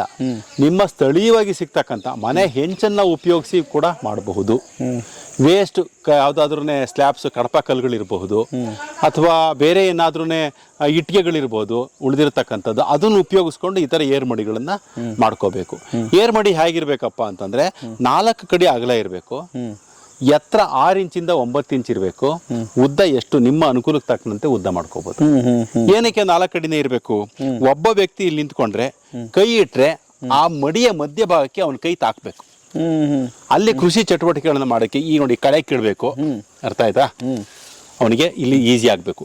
ಅವನ ಕಾಲನ್ನ ಇಟ್ಬಿಟ್ಟು ಹೋಗ್ಬಾರ್ದು ಒಳಗಡೆಗೆ, ಕಾಲನ್ನು ಹೊರಗಡೆ ನಿಂತಿರ್ಬೇಕು, ಇಲ್ಲಿ ಕೃಷಿ ಚಟುವಟಿಕೆಗಳನ್ನ ಮಾಡಬೇಕು. ಸೊ ಈ ತರ ಮಾಡಿದ್ರೆ ಅವಾಗ ಏನಾಗುತ್ತೆ ಅಂತಂದ್ರೆ ಅವನಿಗೆ ನಿರ್ವಹಣೆ ತುಂಬಾ ಸುಲಭ ಆಗುತ್ತೆ. ಕಳೆ ಕೀಳೋದಿರ್ಬೋದು, ಅಥವಾ ತರಕಾರಿ ಕೀಳೋದಿರ್ಬೋದು, ಗೊಬ್ಬರ ಹಾಕೋದಿರ್ಬೋದು, ಮತ್ತೊಂದಿರ್ಬೋದು, ಅಲ್ಲಿ ಚಟುವಟಿಕೆ ಮಾಡೋದಕ್ಕೆ ಈಸಿ ಆಗುತ್ತೆ. ಆ ಕಡೆಯಿಂದಲೂ ಕೈ ಇಟ್ಟರೆ ಕೈ ಮದ್ದಿಗೆ ಬರುತ್ತೆ. ಅದಕ್ಕೆ 4 ಕಡೆಗಿಂತ ಜಾಸ್ತಿ ಇರ್ಕೂಡ್ದು. ಎತ್ತರ ಅರ್ಧ ಅಡಿಯಿಂದ 3/4 ಅಡಿ ಅಂತ ಹೇಳಿದೆ ನಾನು. ಯಾಕೆ ಅಂದ್ರೆ ಎಲ್ಲಾ ತರಕಾರಿಯ ಬೇರುಗಳು ಅದಕ್ಕಿಂತ ಆಳಕ್ಕೆ ಹೋಗಲ್ಲ. ನಿಮ್ಗೆ ಅದ್ರ ತಳಗಡೆ ಇರ್ತಕ್ಕಂಥ ಮಣ್ಣಿನ ಬಗ್ಗೆ ತಲೆ ಕೆಡಿಸ್ಕೊಳ್ಳೋದು ಬೇಡ. ಕೆಲವು ನೆಪಗಳನ್ನು ಕೇಳ್ತೀವಿ, ರೈತರು ಮನೆಯಲ್ಲಿ ತರಕಾರಿ ಬೆಳ್ಕೊಳ್ರಯ್ಯ, ಏನಕ್ಕೆ ಸಂತೆಗೆ ಹೋಗ್ತೀರಾ, ಮಾರ್ಕೆಟ್ಗೆ ಹೋಗ್ತೀರಾ, ರಾಸಾಯನಿಕ ಇರ್ತಕ್ಕಂಥ ತರಕಾರಿ ತಗೊಂಡ್ಬರ್ತೀವಿ, ನಮ್ಮ ಮಣ್ಣು ಫಲವತ್ತತೆ ಇಲ್ಲ, ನಮ್ದು ಒಳ್ಳೆ ಮಣ್ಣಲ್ಲ, ಗೋಡ್ ಮಣ್ಣು ಅಥವಾ ಸುಣ್ಪೊರೆ ಮತ್ತೊಂದು ಬರುತ್ತೆ ಹೊರಟಾಗುತ್ತೆ ಅಂತ ಈ ಥರ ಎಲ್ಲ ನೆಪಗಳು ಹೇಳ್ತಾರೆ. ಅದಕ್ಕೆ ಆ ನೆಪಕ್ಕೆ ಇಲ್ಲಿ ಅವಕಾಶನೇ ಇಲ್ಲ. ಈ ತರ ನೀವೊಂದು ಮಡಿಗಳನ್ನ ಮಾಡಿ, ಏರು ಮಡಿಗಳನ್ನ ಮಾಡ್ಕೊಂಡು ಮಧ್ಯದಲ್ಲಿ ನೀವು ಅದನ್ನ ಸೃಷ್ಟಿ ಮಾಡ್ಕೋಬೇಕು. ಆ ಬೆಳಿತಕ್ಕಂಥ ಮಣ್ಣೇನಿರುತ್ತಲ್ವ, ಮಾಧ್ಯಮ ಏನಿರುತ್ತೆ ಅದನ್ನ ನಾವು ಸೃಷ್ಟಿ ಮಾಡ್ಕೋಬೇಕು. ಹೇಗೆ? 70% ಕೆಂಪು ಮಣ್ಣು, 30% ಗೊಬ್ಬರ, ಎರಡನ್ನು ಮಿಕ್ಸ್ ಮಾಡಿ ಇದ್ರೊಳಗಡೆ ಹಾಕೋದು. ಸಿಕ್ಕಿದ್ರೆ ಸ್ವಲ್ಪ ಇಜ್ಜಲು ಪುಡಿ, ಯಾಕೆಂದ್ರೆ ನೀರನ್ನ ಹಿಡಿದಿಟ್ಕೊಳ್ತಕ್ಕಂಥ ಕೆಲಸ ಮಾಡುತ್ತೆ ಇಜ್ಜಲು ಪುಡಿ. ಅದನ್ನ ಸೇರಿಸಿ ಇದ್ರ ಮೇಲೆ ಹಾಕ್ಬಿಡೋದು. ಒಂದು ಸತಿ ಅದನ್ನ ಮಣ್ಣನ್ನು ರೆಡಿ ಮಾಡಿ ಹಾಕಿದ್ರೆ ಮುಗೀತು. ಆಗ್ಲೆಲ್ಲ ಬದಲಾಯಿಸೋ ಅವಶ್ಯಕತೆ ಇಲ್ಲ. ಆಯ್ತಾ? ಸೊ ಹೆಂಗೆ ಅದ್ರಲ್ಲಿ ಇರ್ತಕ್ಕಂಥ ಪೋಷಕಾಂಶಗಳನ್ನ ಹೆಂಗೆ ಅದರಲ್ಲಿ ನಾವು ಉಳಿಸೋದು ಅಂತಂದ್ರೆ, ಈಗ ನಾನು ಈ ಕಳೆ ಕಿತ್ತಿದೆ, ಈ ಕಳೆನ ಬಿಸಾಕ್ಬಿಡ್ಬಾರ್ದು, ಈ ಕಳೆನ ತೂಕ ಮಾಡಬೇಕು. ತೂಕ ಮಾಡಬೇಕು. ಯಾಕೆ? ಈಗ ಈ ಕಳೆ ಬೆಳೆಯೋದಕ್ಕೆ ಇದ್ರಲ್ಲಿರ್ತಕ್ಕಂಥ ಪೋಷಕಾಂಶಗಳನ್ನ ತಗೊಂಡು ಬೆಳೆದಿರುತ್ತೆ. ಇವಾಗ ಈ ಕಳೆ ನಾನು ಇಷ್ಟು ಕಿತ್ತು ಹಾಕದೆ ಅಂದ್ರೆ ಒಂದಿಷ್ಟು ಪೋಷಕಾಂಶಗಳು ನಷ್ಟ ಆಯ್ತು ಅಂತ ಅರ್ಥ ಈ ಮಣ್ಣಲ್ಲಿ. ಅದಕ್ಕೆ ಈ ಕಳೆ ಎಷ್ಟು ತೂಕುತ್ತೋ ಅಷ್ಟು ಪೋಷಕಾಂಶನ ಇವತ್ತು ನಾನು ಸೇರಿಸ್ಬೇಕು ಅದಕ್ಕೆ. ಸಿಂಪಲ್. ಒಂದು ಮಡಿಲಿ 2 kg ಕಳೆ ಸಿಕ್ತಾ, ಆ 2 kg ಅಷ್ಟು ಗೊಬ್ಬರನ ಅವತ್ತು ನಾನು ಅದಕ್ಕೆ ಹಾಕ್ಬೇಕು ಈ ಮಡಿಗೆ. ಅವಾಗ ಏನಾಗುತ್ತೆ, ಆ ಪೋಷಕಾಂಶಗಳು ಅದರಲ್ಲೇ ಉಳ್ಕೊಳ್ಳುತ್ತವೆ. ತರಕಾರಿ ಈಗ ಮೂಲಂಗಿ ಹಾಕಿದೀವಿ, ಇದರಲ್ಲಿ 5 kg ಮೂಲಂಗಿ ಕಿತ್ತೆ ಈ ಮಡಿನಲ್ಲಿ, 5 kg ಮೂಲಂಗಿ ತೂಕ ಮಾಡ್ತೀನಿ, 5 kg ಅಷ್ಟು ಗೊಬ್ಬರನ ತಂದು ಇದಕ್ಕೆ ಹಾಕ್ತೀನಿ. ಇಲ್ಲ ಅಂದ್ರೆ ನಾವೇನ್ ಮಾಡ್ತೀವಿ, ಯಾವಾಗ ನಮಗೆ ಶ್ರಮ ಆಗುತ್ತೆ ಅಂತಂದ್ರೆ ಎಲ್ಲ ಬೆಡ್ ಪೂರ್ತಿ ಒಂದೇ ಸತಿ ಖಾಲಿ ಮಾಡೋದು, ಅವಾಗ ಎಲ್ಲದನ್ನು ಒಂದೇ ಸತಿ ಗೊಬ್ಬರ ಹಾಕೋದು, ಅವಾಗ ಎಲ್ಲದನ್ನು ಒಂದೇ ಸತಿ ನಾವು ರೆಡಿ ಮಾಡೋದು, ಅವಾಗ ನಮಗೆ ಶ್ರಮ ಜಾಸ್ತಿ ಆಗುತ್ತೆ. ಸ್ವಲ್ಪ ಕೆಲಸನ ಮಾಡ್ಕೊಳ್ತಾ ಬಂತು ಅಂದ್ರೆ ನಮಗೆ ಶ್ರಮ ಆಗೋದಿಲ್ಲ. ಇದನ್ನ ಹೆಣ್ಮಕ್ಳು ಕೂಡ ನಿಭಾಯಿಸ್ಬೋದು. ದಿನಕ್ಕೆ ಒಂದೊಂದು ಬೆಡ್ ಕಡೆ ಗಮನ ಕೊಟ್ಕೊಂಡ್ರು ಕೂಡ ಅವ್ರಿಗೆ ಅರ್ಧ ಗಂಟೆ ವಿನಿಯೋಗಿಸಿದ್ರೆ, 1 ಗಂಟೆ ವಿನಿಯೋಗಿಸಿದ್ರು ಸಾಕು. ಇದರಲ್ಲಿ ಅವ್ರಿಗೆ ಬೇಕಾದಂತ ತರಕಾರಿನ ಅವ್ರು ಬೆಳ್ಕೋಬಹುದು. ಆಮೇಲೆ ಇದಕ್ಕೆ ನಾವಿಲ್ಲಿ ರೈತರಿಗೆ ಏನೇನು ತರಬೇತಿ ಕೊಡ್ತೀವಿಪ್ಪ ಅಂತಂದ್ರೆ, ಅದನ್ನ ಈಗ ದ್ರವರೂಪಿ ಗೊಬ್ಬರ ಹಾಕೋದು ತುಂಬಾ ಸುಲಭ, ಜೀವಾಮೃತ ಮಾಡ್ಕೊಳ್ಳೋದು ಅದನ್ನೆಲ್ಲ ತುಂಬಾ ಸುಲಭ ಹಾಕೋದು. ಸೊ ನೀವೇನು ಸಗಣಿ ಗೊಬ್ಬರನೇ ತಂದು ಹಾಕಬೇಕು ಅಂತ ಏನಿಲ್ಲ. ಈಗ ಇದಿಷ್ಟು ಕಳೆ ಕಿತ್ತಿದ್ದೀನಿ ಅಂತಂದರೆ 1 5 ಲೀಟ್ರ್ ಜೀವಾಮೃತ ತೊಗೊಂಬಂದ್ಬಿಟ್ಟು ಇದ್ರ ಮೇಲೆ ಉದುರಿಸಿದ್ರಾಯ್ತು, ಅಥವಾ ಸ್ಲರಿ, ನಮ್ಮದು ಗೋಬರ್ ಗ್ಯಾಸ್ ಸ್ಲರಿ ಇದೆಯಲ್ಲ ಅದನ್ನ ಇದ್ರ ಮೇಲೆ ಹಾಕಿದ್ರಾಯ್ತು. ಆವಾಗ ನಮಗೆ ನ್ಯೂಟ್ರಿಯೆಂಟು ರಿಟೈನ್ ಆಗುತ್ತೆ ಅದರಲ್ಲಿ. ಸೊ ಈ ಥರ ಮಾಡಿ, ಇದು ತುಂಬ ಸರಳವಾದ ವಿಧಾನ. ಸೊ ಇನ್ನೊಂದೇನಪ್ಪ ಅಂತಂದರೆ, ಮನೆಗಾಗಿ ಮಿಕ್ಕದಂಥ ತರಕಾರಿನ ಮಾರಾಟ ಮಾಡ್ಬೋದು. ಆಮೇಲೆ ಇಲ್ಲಿ ಎಲ್ಲ ಬೆಡ್ಡಲ್ಲೂ ಒಂದೇ ಥರ ತರಕಾರಿ ಕಾಣಿಸಲ್ಲ, ನಿಮಗೆ ವೈವಿಧ್ಯತೆ ಕಾಣಿಸುತ್ತೆ ಅಲ್ವಾ? ಸೊ ಒಂದು ಬೆಳೆ ಕೈ ಕೊಡ್ತು ನಮಗೆ. ಇವತ್ತು ಈ ಬೆಂಡೆ ಬೆಳೆದೆ, ಬೆಂಡೆಗೆ ನನಗೆ ಮಾರ್ಕೆಟ್ ಇಲ್ಲ, ಅಷ್ಟು ನಮ್ಗೆ ಸಿಗ್ಲಿಲ್ಲ, ತಗೊಂಡೋಗಿ ಎಲ್ಲ ಕಿತ್ಬಿಟ್ಟು ನನ್ನ ಕೋಳಿಗೋ ಅಥವಾ ಹಸುಗೋ ತಗೊಂಡೋಗಿ ಹಾಕೋದು. ಆಗ್ತಾ ಇದೆ ಅಲ್ವಾ? ನಮ್ಮ ಕೋಳಿಗೂ ಒಳ್ಳೆ ಆಹಾರ ಆಗುತ್ತೆ. ಆ ಕೋಳಿ ಆಹಾರಕ್ಕಿಂತ ಇದು ಕಮ್ಮಿ ಆಯ್ತು ಅಂದ್ರೆ ರೇಟು, ಇದನ್ನ ಹಾಕಿದ್ರೆ ನಮ್ಗೆ ವರ್ಕೌಟ್ ಆಗುತ್ತೆ ಅವಾಗ. ಆಯ್ತಾ? ಬೆಲೆ ಇತ್ತಾ ಮಾರಾಟ ಮಾಡೋ, ಬೆಲೆ ಇಲ್ವಾ ನಮ್ಮಲ್ಲಿ ಎದಕ್ಕೆ ಎಲ್ಲದು ಕಂಪ್ಲೀಟ್ ಆಗಬೇಕು, ಅದು ಕೋಳಿಗೆ ಒಂದು ಆಹಾರ ಆಗುತ್ತೆ ಇದು ನಮಗೆ. ಆಯ್ತಾ? ಕ್ಯಾಬೇಜ್ ಎಲ್ಲರೂ ಕೂಡ ಔಷಧಿ ಹೊಡಿದಲ್ಲಿ ಬೆಳೆಯಕ್ಕೆ ಆಗೋದೇ ಇಲ್ಲ ಅಂತಾರೆ.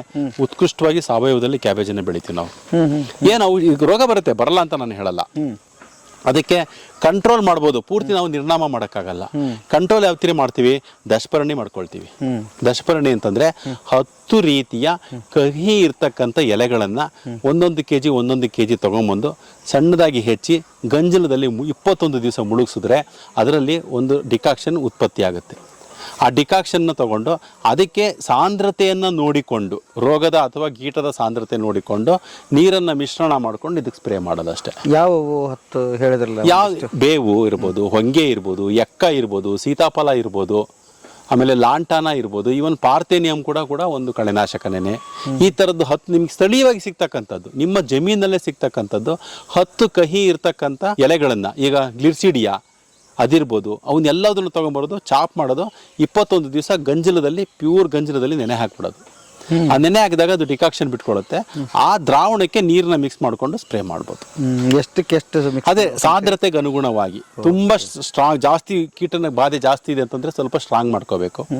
ಇಲ್ಲ ನನಗೆ ಅಂಥ ಕೀಟ ಬಾಧೆ ಇಲ್ಲ, ಅಲ್ಲೊಂದಲ್ಲೊಂದು ಕಾಣಿಸ್ತಾ ಅಂದರೆ ತೆಳು ಮಾಡ್ಕೋಬೇಕು. ಅದು ಗ್ರೋತ್ ಪ್ರಮೋಟರ್ ಆಗೋ ವರ್ಕ್ ಆಗುತ್ತೆ, ಕೀಟನಾಶಕವಾಗೂ ಕೂಡ ವರ್ಕ್ ಆಗುತ್ತೆ. ಅದನ್ನು ಮತ್ತು ನೀವು ಅಷ್ಟೆಲ್ಲ ಕೊಟ್ಟರು ಇದು ಕೀಟ ಬಾಧೆ ಇದೆಯಾ? ಬಾಧೆ ಇದ್ದೇ ಇರುತ್ತೆ, ಏನು ಮಾಡೋಕ್ಕಾಗಲ್ಲ. ನಮಗೆ ನೋಡಿ, ಯಾವುದು ಕೀಟ ಬಾಧೆನೇ ಇಲ್ಲ ಅಂತಕ್ಕಂಥದ್ದನ್ನು ಉತ್ತಮ ಅಲ್ಲ ತಿನ್ನೋದಕ್ಕೆ ಅಂತ ಹೇಳ್ತೀನಿ ನಾನು. ಈಗ ನಾವು ಸಂತೆಗೆ ಹೋದರೆ ಮತ್ತು ಮಾರ್ಕೆಟ್ಗೆ ಹೋದರೆ ನೀವು ಎಂಥ ಬದನೆಕಾಯಿ ಆಯ್ಕೆ ಮಾಡ್ಕೊಳ್ತೀರಾ? ಅದರಲ್ಲಿ ಯಾವುದೋ ಒಂದು ಹುಳುಕ ಇರಬಾರ್ದು, ನೀಟಾಗಿ ಕಾಣಿಸ್ಬೇಕು ಅಲ್ವಾ? ಆ ಥರ ನಾವು ಬದನೆಕಾಯಿನ ಆಯ್ಕೆ ಮಾಡ್ಕೊಳ್ತೀವಿ. ಆದರೆ ಆ ಕೀಟನು ಮುಟ್ಟಕ್ಕೆ ಯೋಗ್ಯತೆ ಇಲ್ಲ ಅನ್ನೋದನ್ನು ನಾವು ತಿಂತಾ ಇದೀವಿ ಅಂತ ಅರ್ಥ. ಹೌದಾ ಇಲ್ವೋ? ಆ ಕೀಟನೂ ಆ ಬದನೆಕಾಯಿ, ಹುಳುಕ್ ಬದನೆಕಾಯಿ ತಿನ್ಬೇಕು ನೀವು. ಆ ಹುಳುಕಾಗಿರ್ತಕ್ಕಂಥ ಭಾಗ ತೆಗೆದಾಕ್ಬಿಡಿ, ಮಿಕ್ಕಿದ್ದನ್ನು ಉಪಯೋಗಿಸ್ಕೊಳ್ಳಿ, ನೀವು ಸೇಫ್ ಆಗಿರ್ತೀರ. ಅದು ಒಂದು ಕೀಟ ಹುಳುಕನೇ ಆಗಿಲ್ಲ ಅಂತಂದ್ರೆ ಅದರಲ್ಲಿ 108 ರಾಸಾಯನಿಕ ಬಿದ್ದಿದೆ ಅದರಲ್ಲಿ ಅಂತ ಅರ್ಥ. ಸರ್ ಹೌದಾ? ಸ್ಪ್ರೇ ಮಾಡ್ದಲ್ಲ ಹೆಂಗೆ? ಸ್ಪ್ರೇ ಮಾಡಿದ್ರಂದ್ರೆ ಅದು ಒಂದು ಹುಳ ಬಂದಿಲ್ಲ ಅದಕ್ಕೆ. ನಮಗಿಂತ ಇಂಟೆಲಿಜೆಂಟ್ ಅವರಲ್ಲ ಹುಳ. ಹೌದು, ಅದಕ್ಕೆ ನಾವು ಹೇಳೋದು ಹುಳ ಇದ್ದೇ ಇರುತ್ತೆ, ಅದು ಪ್ರಕೃತಿ ನೇಮ. ಅದು ಹುಳ ಬೇಕು ನಮಗೆ, ಚಿಟ್ಟೆ ಬೇಕು, ಹುಳ ಬೇಡ ಅಂತೀವಿ. ಏನರ್ಥ ಇದು ಅಲ್ವಾ? ಆ ಹುಳನೇ ಚಿಟ್ಟೆ ಆಗೋದು ಮುಂದಕ್ಕೆ. ಸೊ ಹಂಗಾಗಿ ಹುಳ ಇದ್ದೇ ಇರುತ್ತೆ. ಸ್ವಲ್ಪ ನಮಗೆ ನಷ್ಟ ಆಗುತ್ತೆ, ಇಲ್ಲ ಅಂತಲ್ಲ. ಆ ನಷ್ಟ ಆದ್ರೂ ಕೂಡ ನಮಗೆ ಯಾವಾಗ ನಮಗೆ ತಡ್ಕೊಳ್ಳೋ ಶಕ್ತಿ ಇರುತ್ತೆ ಅಂದ್ರೆ ಅದಕ್ಕೆ ನಾವು ಜಾಸ್ತಿ ಇನ್ವೆಸ್ಟ್ ಮಾಡಿಲ್ಲೇ ಇದ್ದಾಗ. ನೀವು ಕೆಲವು ಟೈಮ್ ಕೀಟನಾಶಕ ಹೊಡೆದ್ರು ಕೂಡ ಇದೇ ಹಣೆ ಬರ. ಆ ಕೀಟನಾಶಕ ದುಡ್ಡು ಹೋಯ್ತಾ, ಅದ್ರ ಬದಲು ನೀನು ದಶಪರ್ಣಿ ಮಾಡ್ಕೊಂಡು ಹೊಡೆದಿದ್ರೆ ನಿಮ್ಗೆ ದಶಪರ್ಣಿದು ನಿಮ್ಗೆ ಅಂತ ಖರ್ಚಿಲ್ಲ. ಸೊ ಅಲ್ಲಿಗೆ ನಿಮ್ಗೆ ದುಡ್ಡು ಉಳಿತಾಯನೇ ಆಗಿರ್ತಿತ್ತು. ಅಂದ್ರೆ ಕೀಟ ಬಾಧೆ ಡೇಂಜರ್ ಏನಲ್ಲ, ಅದು ಖಂಡಿತ ಅಲ್ಲ. ಅಲ್ಲ, ಕೀಟ ಬಾಧೆ ಇಲ್ಲದೇ ಇರೋದೇ ಡೇಂಜರು. ಹೊಸ ಕಣ್ಣು ತರಿಸಿದ್ರಿ. ಹಾಗೆ ನೋಡಿ, ಈ ಬೆಡ್ ಮೇಲೆ ಕೊತ್ತಂಬರಿ, ಆ ಬೆಡ್ ಮೇಲೆ ಹುರುಳಿಕಾಯಿ ಮುಗಿತಾ ಬಂತು ಆಯ್ತಾ. ಪಾಲಕ್ ಇದೆ ಅಲ್ಲಲ್ಲೇ, ಆಮೇಲೆ ಅದ್ರ ಮೇಲೆ ದಂಟಿದೆ, ಅದನ್ನೆಲ್ಲ ಬೀಜಕ್ಕೆ ಬಿಟ್ಕೊಂಡಿದೀವಿ. ಆ ಕಡೆ ಇನ್ನು ನೋಡೋಣ ಬನ್ನಿ, ಆ ಕಡೆ ಅಲಸಂದೆ ಇದೆ, ಇಲ್ಲಿ ಮೂಲಂಗಿ ಹಾಕಿದೀವಿ. ಸೊ ಮೇಲೆ ಕ್ರಾಪ್ ರೊಟೇಷನ್ ಮಾಡ್ತಾ ಇರಬೇಕು. ಈಗ ಈ ಬೆಡ್ ಮೇಲೆ ಮೂಲಂಗಿ ಹಾಕಿದೀನಿ, ಮೂಲಂಗಿ ಕಿತ್ಕೊಂಡ್ಮೇಲೆ ಮತ್ತೆ ಮೂಲಂಗಿ ಹಾಕಬಾರ್ದು. ಅದಕ್ಕೆ ಯಾವುದು ಹೊಂದುತ್ತೆ ಅದಕ್ಕೆ ಅದ್ರ ವಿರುದ್ಧವಾಗಿರ್ತಕ್ಕಂಥದ್ದನ್ನ ಗೆಡ್ಡೆ ತರಕಾರಿ ಬಿಟ್ಬಿಟ್ಟು ಬೇರೆ ತರಕಾರಿನ ಬೆಳೆಯೋದು. ಯಾಕೆ ಹಾಕಿದ್ರೆ ಬರಲ್ಲ? ಅದರಲ್ಲಿ ಈಗ ಗೆಡ್ಡೆ ತರಕಾರಿಗೆ ಬೇಕಾಗಿರೋದು ಅದೇ ಪೋಷಕಾಂಶ. ತಿರ್ಗಾ ಮತ್ತೆ ನೀವು ಬೀಟ್ರೂಟ್ ಹಾಕ್ತೀರಾ ಅಂತ ಇಟ್ಕೊಳ್ರಿ, ಆ ಬೀಟ್ರೂಟ್ಗೂ ಕೂಡ ಹೆಚ್ಚು ಕಮ್ಮಿ ಮೂಲಂಗಿ ಬೇಕಾದಂಥ ಪೋಷಕಾಂಶಗಳೇ ಬೇಕಾಗಿರುತ್ತೆ. ಅದಕ್ಕೆ ಸಿಗೋದಿಲ್ಲ, ಸ್ವರ್ಗೋಗುತ್ತೆ ಅದು. ಕ್ರಾಪ್ ರೊಟೇಷನ್ ಮಾಡಬೇಕು. ಇವಾಗ ಇದ್ರ ನೆಕ್ಸ್ಟ್ ಇದ್ರ ಮೇಲೆ ಹುರುಳಿಕೆ ಹಾಕಿದ್ರೆ ಚೆನ್ನಾಗಿ ಬರುತ್ತೆ. ಹಾಗೆ ಹಂಗೆ ಮೇಲೆ ಬಿಡೋದು. ಹೌದು. ಇದೇನಿದು? ಇದು ಕಸ್ತು, ಇದು ದಂಟಿದು, ದಂಟಿದು ಬೀಜಕ್ಕೆ ಅಂತ ಬಿಟ್ಟಿರೋದು. ಇದು ಇದೆಲ್ಲ ತೆನೆ, ಇದು ಬೀಜ ಆಗುತ್ತೆ. ಇದರಲ್ಲಿ ಸ್ವಲ್ಪ ಬಲ್ತ್ ಇನ್ನು ಒಣಗಿದ್ಮೇಲೆ ಇದನ್ನ ತೆಗೆದ್ಬಿಟ್ಟು ನಾವೇ ಬೀಜ ಮಾಡ್ಕೊಂತೀವಿ. ಇದರಲ್ಲಿ ಬೀಜ ಮಾಡಿ ಮತ್ತೆ ಮತ್ತೆ ದಂಟು ಸೊಪ್ಪು. ಹೌದು ಹೌದು. ಇದಕ್ಕೂ ಮೆಥಡ್ ಇದೆ. ಈ ನೋಡಿ, ಈ ತರ ಬಾರ್ಡರ್ಗಳಲ್ಲೇ ಈ ಬದನೆ ಗಿಡ ಅಂತವುಗಳನ್ನ ಬೆಳಿಬೇಕು, ಬಾರ್ಡರ್ಗಳಲ್ಲೇ ಬೆಳಿಬೇಕು. ಅವಾಗ ನಾವು ಮಧ್ಯದಲ್ಲಿ ಹಾಕಿದ್ರೆ ಏನಾಗುತ್ತೆ, ನೆರಳಾಗುತ್ತೆ, ನೆರಳು ಕೆಳಗಡೆ ಬರಲ್ಲ. ಇದ್ರಲ್ಲಿ ನಾವು ಕಾಂಬಿನೇಷನ್ ಅಲ್ಲಿ ಬೆಳಿಬಹುದು. ಸೊ ಇದರಲ್ಲಿ ಇವಾಗ ಕ್ಯಾರೆಟ್ ಅನ್ನ ಹಾಕಿದ್ದಾರೆ ಈಗ ಇದರಲ್ಲಿ, ಆಯ್ತಾ. ಈ ಆ ಬದನೆ ಗಿಡ ಪಾಡಿ ಬದನೆ ಗಿಡ ಹೊರಗಡೆಗಿದೆ, ಇದ್ರ ಮಧ್ಯದಲ್ಲಿ ನಾವು ಬದನೆ ಗಿಡ ಅಂದ್ರೆ ಇಲ್ಲಿತ್ತು ಅಂದ್ರೆ ಇದ್ರ ಕೆಳಗಡೆ ಕ್ಯಾರೆಟ್ ಬರೋದಿಲ್ಲ.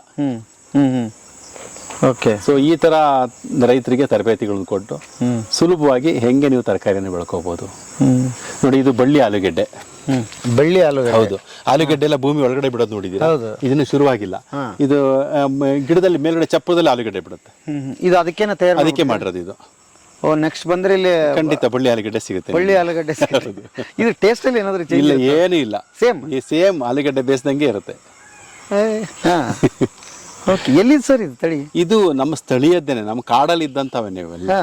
ಅಲ್ಲಿಂದ ಯಾರು ಎಲ್ಲ ಒಂಥರ ನೆಗ್ಲೆಕ್ಟ್ ಆಗೋಗಿತ್ತು ಅಷ್ಟೇ. ಸಾಕಷ್ಟು ಇದೇ ಥರದ್ದು ನಮಗೆ ಏನಂತೀವಿ ನಾವು ಅದಕ್ಕೆ ಫರ್ಗಾಟನ್ ಫುಡ್ಸ್ ಅಂತ ಹೇಳ್ತೀವಿ.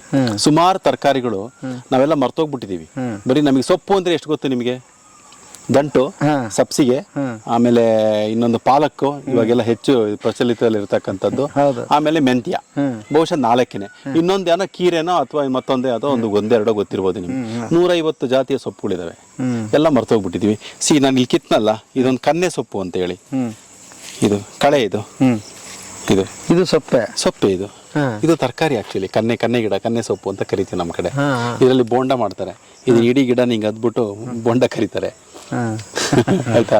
ಸೊ ಈ ಥರದ್ದೆಲ್ಲ ಫರ್ಗಟನ್ ಫುಡ್ಸು, ಇದೆಲ್ಲ ಮಾರ್ಕೆಟಲ್ಲಿ ಸಿಗಲ್ಲ ನಿಮಗೆ. ಬಸ್ಲೆ ಸೊಪ್ಪು ಯಾರಾದರೂ ಮಾರ್ತಾರಾ? ಇಲ್ಲ. ಈ ಥರದ್ದೆಲ್ಲ ಇವೆ. ಅವನ್ನೆಲ್ಲ ನಾವು ಅದರ ಮಹತ್ವಗಳನ್ನು ತಿಳಿಸಿ ಅದನ್ನ ಬೆಳೀತಕ್ಕಂಥ ನಾವು ಪ್ರಚೋದನೆಯನ್ನು ಕೊಡಬೇಕು. ಆಮೇಲೆ ಗ್ರಾಹಕರಿಗೂ ಕೂಡ ಇಂಥದನ್ನು ಉಪಯೋಗಿಸ್ರಿ ಅಂತಲೂ ಕೂಡ ಹೇಳಬೇಕು ನಾವು ಇವತ್ತು. ಇದಕ್ಕೆ ಸಣ್ಣ ಪ್ರಮಾಣದ ನೀರಾದರೆ ಸಾಕು. ಸ್ಪ್ರಿಂಕ್ಲರಲ್ಲಿ ಹಾಕ್ಬಿಟ್ಟು ಸ್ಪ್ರಿಂಕ್ಲರ್ ಆನ್ ಮಾಡಿದ್ರೆ ಸಾಕು. ಜಾಸ್ತಿ ನೀವು ಪಾಟಲ್ಲಿ ಗಿಡ ಬೆಳೆಸ್ದಂಗೆ, ಒಟ್ಟಿನಲ್ಲಿ ನೀವು ಮನೆಯಲ್ಲಿ ಪಾಟಲ್ಲಿ ಬೆಳೆಸ್ದಂಗೆ ಈ ರೈಸ್ಡ್ ಬೆಡ್ ಮೇಲೆ ಗಿಡ ಬೆಳೆಸೋದು. ನೋಡಿ, ಮೆಣಸಿನ್ಕಾಯಿ ಮನೆಗೆ ಆಗೋದಷ್ಟು ಮೆಣಸಿನ್ಕಾಯಿ ಬೇಕಾಗಿರುತ್ತೆ, ಎಲ್ಲೂ ಹೋಗೋದು ಬೇಕಿಲ್ಲ. ಹಿಂದೆ ಬೋರ್ವೆಲ್ ಇರಲಿಲ್ಲ, ಬಾವಿ ಇರ್ತಿತ್ತು. ಹಿತ್ತಲಲ್ಲಿ ಬಾವಿನಲ್ಲಿ ನೀರು ಸೇದ್ಬಿಟ್ಟು ಸೊಪ್ಪಿನ ಮಡಿಗಳನ್ನ ಹಿತ್ತಲಲ್ಲಿ ಮಾಡ್ತಾ ಇದ್ರು. ಪ್ರತಿಯೊಬ್ಬರು ಹಿತ್ತಲಲ್ಲೂ ಕೂಡ ಪಡವಲಕಾಯಿ ಬಳ್ಳಿ, ಆಮೇಲೆ ಚಪ್ರದವ್ರೆ ಏನಾದರೂ ಒಂದು ಇರ್ತಾನೆ ಇತ್ತು. ಇವತ್ತು ಯಾರು ಬೋರ್ವೆಲ್ ಇದೆ, ಸ್ವಿಚ್ ಹಾಕಿದ್ರೆ ಸಾಕು ನೀರು ಬರುತ್ತೆ, ಆದ್ರೆ ಯಾರು ತರಕಾರಿ ಬೆಳೀತಾ ಇಲ್ಲ. ಎಲ್ಲರೂ ಬ್ಯಾಗ್ ಹಿಡ್ಕೊಂಡು ಮಾರ್ಕೆಟ್ಗೆ ಹೋಗ್ತಾ ಇದ್ದಾರೆ ತರಕಾರಿ ತರೋದಕ್ಕೆ. ಸೊ ರೈತರು ಆ ಸ್ಥಿತಿ ತಲುಪಬಾರ್ದು, ಅವ್ರ ತರಕಾರಿನ ಅವರೇ ಬೆಳ್ಕೋಬೇಕು ಅಂತೇಳಿ ಈ ಮಾಡಲ್ ಮಾಡಿರೋದು. ಓಕೆ ಸರ್, ಇದೇನು ಸರ್ ವ್ಯವಸ್ಥೆ? ಇದು ಇಲ್ಲಿ ನಮ್ಮಲ್ಲಿ ರೈತರು ಬರ್ತಾರೆ ತರಬೇತಿಗೆ ಅಂತೇಳಿ. ಆ ಬಂದಂಥ ರೈತರಿಗೆ ಉಳ್ಕೊಳ್ಳೋದಕ್ಕೆ ಒಂದು ಸರಳವಾದ ಒಂದು ವ್ಯವಸ್ಥೆ. ಸೊ ಇದು ಟೆಂಟ್ಗಳನ್ನು ಹಾಕಿದ್ದೀವಿ. ಒಂದು ರಾತ್ರಿ ಇಲ್ಲಿ ಏನು ಸ್ಟೇ ಮಾಡ್ತಾರೆ ಟೆಂಟ್ನಲ್ಲಿ ಉಳ್ಕೊಳ್ತಾರೆ. ಸೊ ಇಲ್ಲಿ ದೊಡ್ಡ ದೊಡ್ಡ ಟೆಂಟ್ಗಳು ಕೂಡ ಇದೆ, ಅದರಲ್ಲಿ 3 ರಿಂದ 4 ಜನ ಉಳ್ಕೋಬಹುದು. ಸಣ್ಣ ಟೆಂಟ್ ಏನಿದೆ ಅದರಲ್ಲೆಲ್ಲ ಒಬ್ಬೊಬ್ಬರು ಒಂದೊಂದು ಟೆಂಟಲ್ಲಿ ಉಳ್ಕೋಬಹುದು. ಯಾಕೆ ಈ ಥರದ್ದೊಂದು ವ್ಯವಸ್ಥೆ ಮಾಡಿದ್ದೀವಿ ಅಂತಂದರೆ, ಒಂದು ನಮ್ಮ ಅಕ್ಷಯಕಲ್ಪದ ಒಂದು ಪರಿಕಲ್ಪನೆ ಏನಪ್ಪ ಅಂತಂದರೆ ಕೃಷಿ ಪ್ರವಾಸೋದ್ಯಮ ಅನ್ನೋದು ಕೂಡ ಒಂದು ಪರಿಕಲ್ಪನೆ. ಅಂದರೆ ರೈತರು 4 ರಿಂದ 5 ಆಯಾಮಗಳಲ್ಲಿ ಹಣವನ್ನು ಸಂಗ್ರಹಣೆ ಮಾಡೋದಕ್ಕೆ ಅಂತೇಳಿ ಕೆಲವು ಚಟುವಟಿಕೆಗಳನ್ನು ಅಳವಡಿಸ್ಕೊಂಡಾಗ ಏನಾಗುತ್ತೆ, ಅದನ್ನೆಲ್ಲ ನೋಡೋದಕ್ಕೆ ಗ್ರಾಹಕರಿಗೂ ಕೂಡ ಇಷ್ಟ ಆಗುತ್ತೆ. ಸೊ ಇವ್ರು ಏನು ಮಾಡ್ತಾ ಇದ್ದಾರೆ ನೋಡಬೇಕು ಅಂತಕ್ಕಂಥದ್ದು ಅವ್ರಲ್ಲಿ ಒಂದು ಕ್ಯೂರಿಯಾಸಿಟಿ ಇರುತ್ತೆ. ಸೊ ಅವನು ಗ್ರಾಹಕರನ್ನ ಆಹ್ವಾನಿಸ್ತಕ್ಕಂಥ ಮಟ್ಟಕ್ಕೆ ಅವನು ಹೋಗಬೇಕು.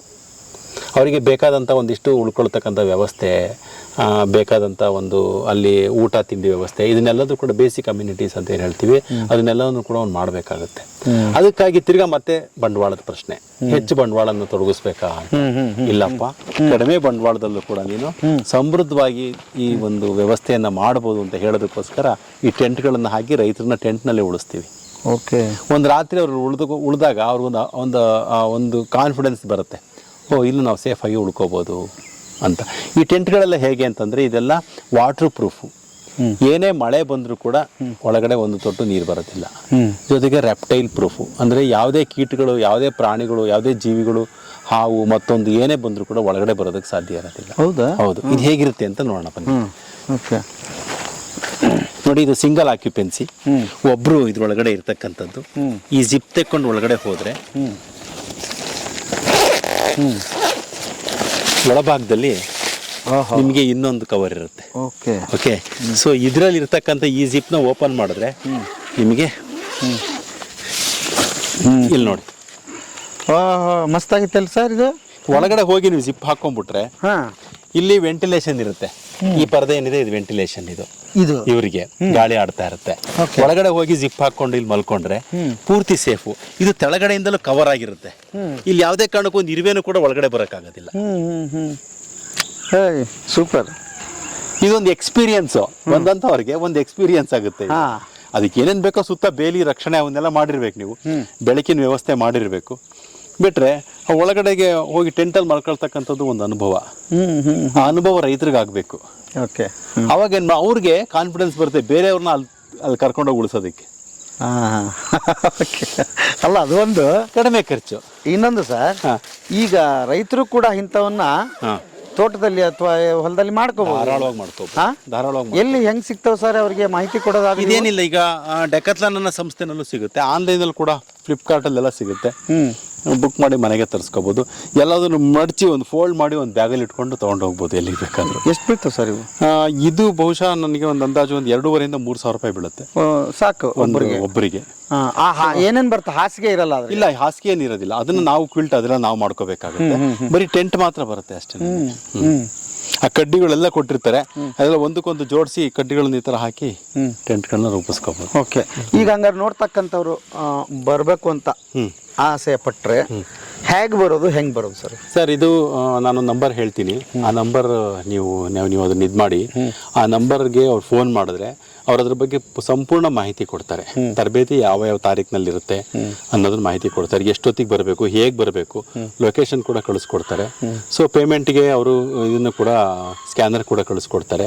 ಎಲ್ಲ ಬುಕ್ ಆದರೆ ನಾವೇನು ಮಾಡ್ತೀವಿ ಅಂದರೆ 20-25 ಜನದ ಒಂದೊಂದು ಬ್ಯಾಚ್ಗಳನ್ನ ಮಾಡಿ ತರಬೇತಿ ಕೊಡ್ತೀವಿ. ಸೊ ಒಂದಿಷ್ಟು ಜನ ಬುಕ್ ಮಾಡಿರ್ತಾರೆ, ಅವರೆಲ್ಲರೂ ಕೂಡ ಕ್ಯೂನಲ್ಲಿ ಇರ್ತಾರೆ. ಸೊ ಆಮೇಲೆ ಅವ್ರ ಡೇಟ್ ಬಂದಾಗ ನಾವು ಅವ್ರಿಗೆ ತಿಳಿಸ್ತೀವಿ, ಇಂಥ ದಿವಸ ನಿಮ್ಮ ತರಬೇತಿ ಇದೆ ಅಂತ. ಅವ್ರು ಬಂದಿದ್ದು ಇಲ್ಲಿ ತರಬೇತಿನ ತಗೊಂಡು ಹೋಗ್ಬೋದು. ಎಷ್ಟು? 2 ದಿವಸ? 2 ದಿವಸದ ತರಬೇತಿ.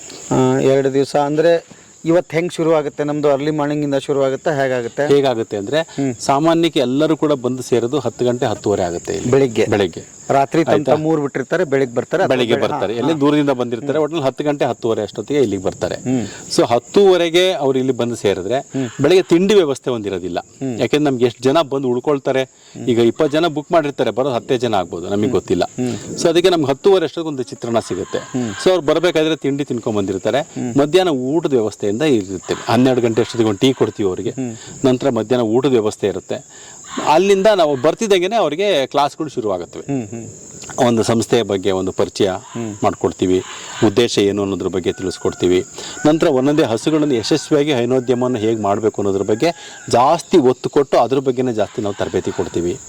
ನಂತರ 2ನೇ ದಿವಸದಲ್ಲಿ ಅವರಿಗೆ ಮಧ್ಯದಲ್ಲಿ ಕೋಳಿ ಸಾಕಾಣಿಕೆ ಬಗ್ಗೆ ತರಬೇತಿ ಇರುತ್ತೆ, ಜೇನು ಸಾಕಾಣಿಕೆ ಬಗ್ಗೆ ತರಬೇತಿ ಇರುತ್ತೆ, ತರಕಾರಿನ ಮನೆಯಲ್ಲಿ ಬೆಳ್ಕೊಳ್ಳೋದ್ರ ಬಗ್ಗೆ ಸಾವಯವದಲ್ಲಿ ತರಬೇತಿ ಇರುತ್ತೆ.